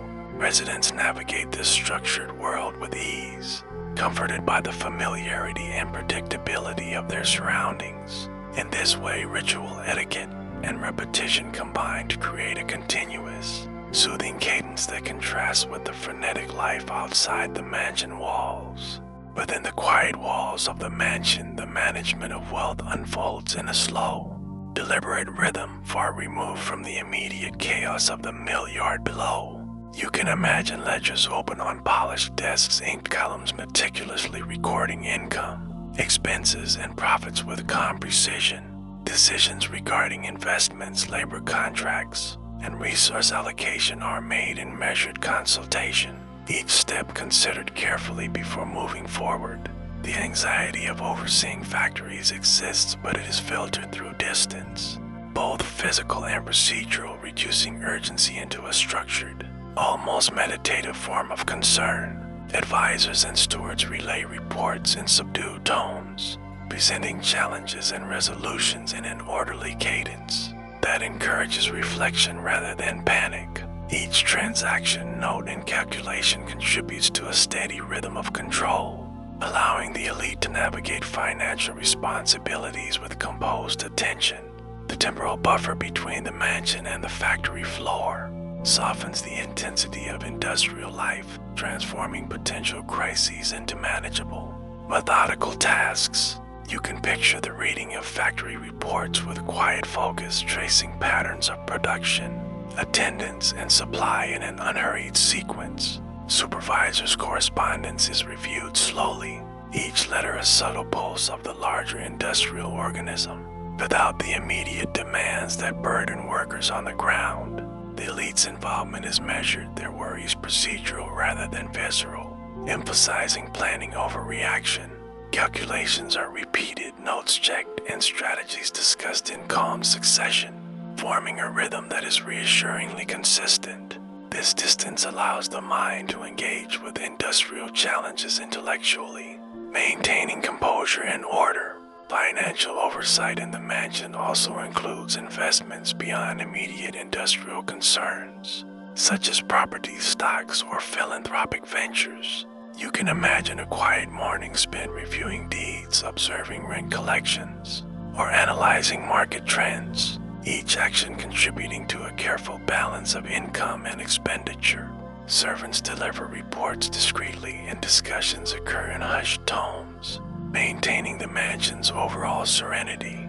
Constant presence of routine tasks ensures that attention is engaged but never rushed, embedding financial decision-making into the household's calming tempo. Even moments of potential concern are softened by structure, repetition, and procedural engagement. The elite navigate their fiscal responsibilities with a quiet, almost meditative diligence. Contracts and labor management require similar calm attention, as agreements are reviewed and approved with deliberate care. You can imagine advisors presenting summaries of workforce performance, materials usage, and production efficiency, each figure considered slowly and thoughtfully. Adjustments are made through discussion, negotiation, and record keeping. The emphasis on accuracy and foresight rather than immediate correction. This measured approach allows problems to be anticipated and addressed methodically, avoiding the urgency experienced on the factory floor. Each procedure contributes to a rhythm of financial and industrial oversight, harmonizing human attention with structured routine. Anxiety is thus transformed into controlled observation, a continuous yet soothing flow of responsibility. Daily routines for managing wealth include careful timing, repeated checks, and scheduled communication with both internal and external agents. You can picture a steward methodically reviewing accounts, while the master of the house annotates ledgers with calm, deliberate precision. Reports from distant factories arrive in predictable intervals, allowing the elite to digest information at a steady, unhurried pace. Meetings with partners or trustees follow structured agendas, where decisions are discussed in quiet, reflective conversation rather than hurried debate. Each interaction reinforces the rhythm of control, translating potential industrial chaos into manageable, procedural concern. The mansion becomes a sanctuary not only of comfort but of composed financial governance, where worry is tempered by structure, repetition, and distance. Contrast between the mansion and the industrial streets is evident in every facet of daily life, from noise levels to emotional tempo. You can imagine the soft rustle of papers, muted conversation, and the occasional clink of a pen in the serene study, compared with the constant roar of machinery below. Even when challenges arise, the elite experience them through filtered channels, transforming immediate stress into calculated, measured action. Routine ensures that attention is engaged yet tranquil, each financial or industrial decision absorbed into the larger, predictable rhythm of the household. The procedural nature of oversight provides a gentle counterpoint to the intensity of factory life, creating a steady, reassuring cadence. In this way, distance, structure, and repetition combine to convert potential anxiety into a quiet, controlled tempo. The city presents itself in layers, and you can sense those layers as if through sound and touch. One layer is the coarse, repetitive clank of machinery and the soft scrape of soot across facades, while another is the muffled polish of silver and the whisper of lace in a townhouse window. In one part the air is heavy with coal smoke and the steady respiration of labor, and in another part the air carries lavender and the distant murmur of measured conversation. Both atmospheres are real and persistent, coexisting in a single urban organism. You imagine moving between these decibel levels with a calm, observational gait, noting how the same street can signal different realities depending on which doorway you pass. Contrast is not intended to moralize but to describe. Soot and polish are the textures of city life, each with its own rhythm and needs. This alternation teaches a quiet lesson about human adaptation and the varied tempos that sustain communal existence. Listen for the city's rhythms as if they were layered music. There is a bass line of factory whistles and a higher, subtler string of a teacup being set down in a drawing room. You imagine standing at a vantage where both tracks are audible, feeling the texture of industrial sound beneath the refined cadence of domestic life. Neither layer seeks dominance in your perception, rather, they form a contrapuntal composition that is complex and oddly harmonious. The soot's presence explains urgency and physical strain, while the polish explains planning and procedural calm. Together, they form a whole that can be described, understood, and gently held in the mind. The soot-scarred lanes and the polished halls each shape behavior in deliberate ways, crafting daily rituals that respond to environmental cues. In the industrial quarter, timing and repetition protect bodies and livelihoods. In the mansion, ritual and etiquette preserve social order and emotional reserve. You imagine mothers in both neighborhoods performing small acts of care, quick mending in one, carefully ironed linens in another with equal seriousness and tenderness. The forms differ, but the human purpose aligns to make life livable within given constraints. This parallel invites a soft empathy, bridging distance without erasing difference. Both decibel worlds are governed by repetition, and therein lies their shared lullaby. The factory's metronome of motion and the household's ritual of tea remind inhabitants of continuity. You picture the steady passage of minutes recorded not by clocks alone, but by repeated action, by the laying of a brick, the folding of a napkin, the turning of a page. Repetition becomes a kind of tender architecture, building durability through habit rather than spectacle. In this way, the city's contrasting sounds both soothe and fortify, giving each citizen a predictable structure to inhabit. The steadiness, more than comfort, supplies the capacity to endure. Consider the practicalities that unite these layers: clean water, orderly records, reliable wages, and mutual aid appear as shared desires across soot and polish. You imagine municipal pipes flowing invisibly beneath both alleys and boulevards, carrying away what must be removed and quietly enabling what must continue. Administrative forms, whether stewards' ledgers or factory reports, shape the same commitment to predictability and care. Even the inspector's sporadic visit moves across these boundaries, a small connector of policy and reality. These infrastructural and procedural threads are the unsung bindings of urban life, subtle yet essential. The sensory images we have gathered dash on a worker's sleeve, the gleam of a teapot, the hush of a whisper coalesce into a narrative that is neither tragic nor triumphant, but enduringly human. You imagine these images as gentle bookmarks placed along the city's long day, guiding attention without demanding agitation. They serve to remind that history's scale is large, but its texture is composed of minute interactions repeated over time. This perspective quiets urgency and rewards patience, inviting you to hold complexity in a calm, measured way. The city's alternation becomes less a conflict and more a rhythm to rest within. Reflect on the small victories that emerge from this alternation: a cleaner street after new sewers, a child spared from excessive labor by a subtle reform, a household steadied by routine domestic practice. Each achievement is incremental, absorbed into daily life with little fanfare, yet cumulatively transformative. You imagine noticing these changes as a series of soft disclosures and easier breath here, a steadier ledger there, each one a quiet confirmation of progress. The scale of improvement grows through repetition and fidelity to procedure. This accumulation is the gentle arc of history seen in living, practical terms. Contrast between soot and silver polish also reveals differences in anxiety and response.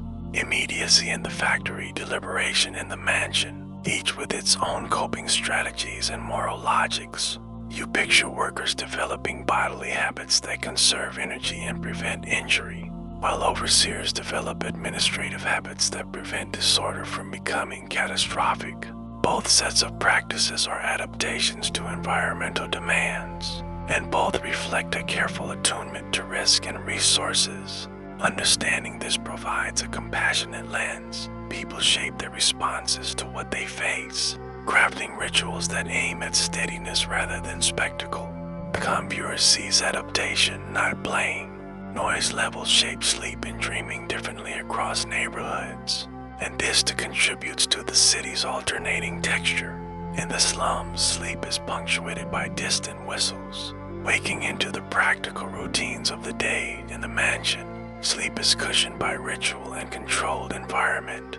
You imagine both kinds of sleep as restorative in their own terms, suited to the forms of labor and care required by each world. Neither is perfect, yet both sustain life. The diversity of rest is another dimension of the city's composed rhythm. Policies, infrastructure, and social customs weave through these decibel layers, producing outcomes that are both predictable and surprising. You can see how a sewer project reduces odors across neighborhoods, how nursing reforms slow mortality, how philanthropic societies redistribute small comforts, each intervention rippling outward. These effects do not erase texture, but they change its tone, softening extremes and expanding possibilities. This interplay of technical and human solutions demonstrates the slow, patient work of public improvement. The result is a city that moves from friction to flow. Observe how intimacy is negotiated differently across spaces, public exposure and dense housing, private discretion and elite homes, both requiring subtle social intelligence to navigate. You imagine neighbors developing tacit agreements about noise, privacy, and assistance, while household staff cultivate unobtrusive servitude and precise timing.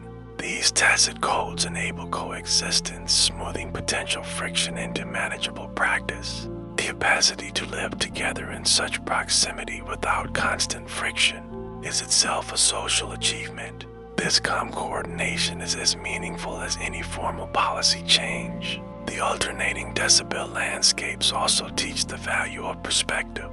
Soot viewed from a mansion window might look merely dirty, while silver polish viewed from a yard might read as distant luxury. Both perceptions are partial. You are invited to shift stance to see how routines of labor, routines of leisure are complementary responses to different pressures. This shifting stance reduces moralizing and invites curiosity, allowing compassion to replace simple judgment. Historical understanding deepens when it accommodates multiple vantage points at once. The city, in its alternation, offers a practical lesson in empathy. The everyday rituals of both domains, meal rhythms and tea rituals, provide a shared human scaffold for meaning and comfort. You can sense how each rite anchors time, whether by the puff of a factory whistle or the hush of afternoon tea, both providing predictable structure for life. Predictability, more than luxury, is a key ingredient in human well-being, offering space for planning, rest, and mutual aid. Repetition of small rituals creates a communal bedrock that supports larger aspiration and reforms. In witnessing this, you perceive history as a collection of lived practices rather than solely monumental events. Even the city sounds become a kind of lullaby when listened to without urgency. The low, regular wash of Thames flow, the distant murmur of council debate, the measured footfalls in a hallway, the metallic rhythm of a mill. You imagine aligning breath with these rhythms, letting them slow the internal tempo and soothe the mind. The alternation of decibel levels becomes an external mirror for internal quietude, offering a way to place personal worry in a broader, calmer context. This melodic perspective softens judgment and nurtures patience. Listening becomes an act of understanding. There is also a moral subtlety to be found in this alternation. Reforms that ease suffering often begin as quiet procedural changes, and their full human effects are visible only in time. You might recall a nurse's habit of changing linen, an engineer's meticulous grade, or a steward's balanced ledger, each small act incrementally shifting the city's composition. These are not dramatic gestures, but procedural kindnesses embedded in professional discipline. Recognizing their value reframes heroism as patience and effectiveness as tenderness. The slow, repeated work of many hands yields humane cities. Consider how memory plays across soot and polish, smell and texture anchor recollection, so that a person's history is narrated through sensory fragments, a coal-smudged sleeve, a teacup's delicate rim, each detail resonant with lived meaning. You imagine carrying these fragments as soft talismans, each one a modest story that resists grand simplification. The city archives itself internally through these small impressions, which accumulate into narrative without headline. This particular form of memory is gentle, fragmentary, and sustaining. It teaches that history's weight can be borne through small, repeated acts of attention. Finally, let the image of alternation rest like a slow breath, the soot that marks a day of labor, the silver polish that marks a day of order, both part of a city that sustains its people through diverse practices of endurance. You imagine walking slowly through streets where both textures meet, feeling neither superiority nor shame but a quiet recognition of complexity.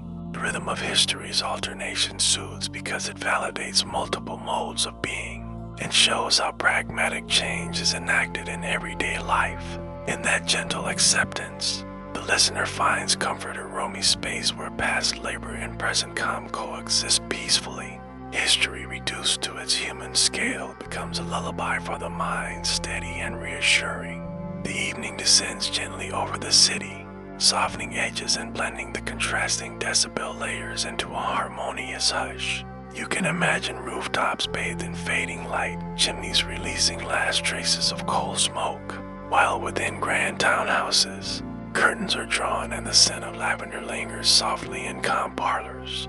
The low hum of distant machinery merges with the occasional clink of a teacup, producing a composite rhythm that is neither harsh nor abrupt but steady and continuous. Streets once filled with bustling activity now carry only the faintest echoes, footsteps softened by cobblestones and whispered conversations, a gentle accompaniment to the slow exhalation of the day. The alternation between soot and polish, labor and leisure continues unnoticed by most, yet its presence structures life and thought, offering both context and contrast. Imagine pausing for a moment at a quiet corner.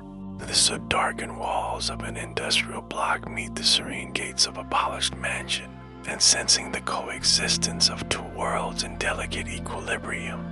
You can feel the city's pulse in a new way, its resilience, its adaptive rhythm, its capacity for measured change. The laborer's day, marked by repetition and endurance, finds its echo in the measured calm of the elite, whose routines are deliberate and procedural. Both lives are threaded together by unseen infrastructure laws, social expectations, and human effort. Observing this, you may notice a subtle comfort in the predictability of cycles, in the reliability of routines that sustain human life across disparate environments. The alternating layers of sound, scent, and motion serve as a metaphor for historical rhythm, illustrating how society balances urgency and calm, toil and ceremony, chaos and order. You can trace patterns in the city that mirror patterns in daily life, repeated gestures of care. Procedural adjustments and ritualized attention to duty create a slow, dependable cadence. The soot marks effort, labor, and endurance, while the polish marks deliberation, planning, and reflection. Together, they form a larger narrative of human adaptation, demonstrating that calm and productivity are not mutually exclusive, but mutually reinforcing. The mind can rest in this realization, recognizing that even in hardship, there is structure and continuity. As night deepens, lights flicker in windows and cast a warm glow over quiet streets, signaling the end of routines and the beginning of repose. You can imagine the city exhaling, machinery stilled, domestic spaces darkened except for soft lamps, and the slow cadence of human activity transitioning into rest. Continuity of life persists beneath this surface with invisible currents of water records, and systems maintaining order and hygiene. Residents, both laborers and elites, settle into beds, their senses absorbing the subtle differences of environment, while engaging in the shared human need for rest. The alternation of soot and silver polish, noise and hush becomes a lullaby composed over decades, generations, and daily repetition. Finally, you can picture the city in your mind's eye as a living organism, each layer contributing to the overall rhythm without overwhelming the senses. The soot that once signaled struggle and labor now blends with the polish that signals calm and order, creating a gentle, dynamic equilibrium. You may imagine the quiet triumphs of engineers, nurses, and household managers as invisible but deeply felt, their patient work carrying forward through the streets and homes. The city's alternation between intensity and calm mirrors the natural rhythms of human life. Effort and rest, observation and action, struggle and respite.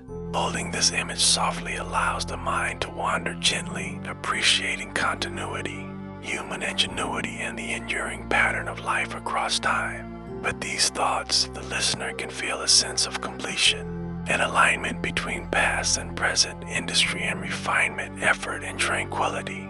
The city in its layered decibels, in its alternating textures and routines, becomes a space where history is lived quietly and appreciated gently. As the mind drifts, soot and silver polish fade into a unified rhythm, a slow, measured heartbeat that echoes the persistent, calming presence of human adaptation. In this final reflection, the narrative settles like a soft blanket, drawing the listener into the tranquil embrace of a city that has endured, adapted, and maintained its rhythm across centuries. The alternating realities are now a single, comforting cadence, leaving the mind soothed, the imagination guided, and sleep invited.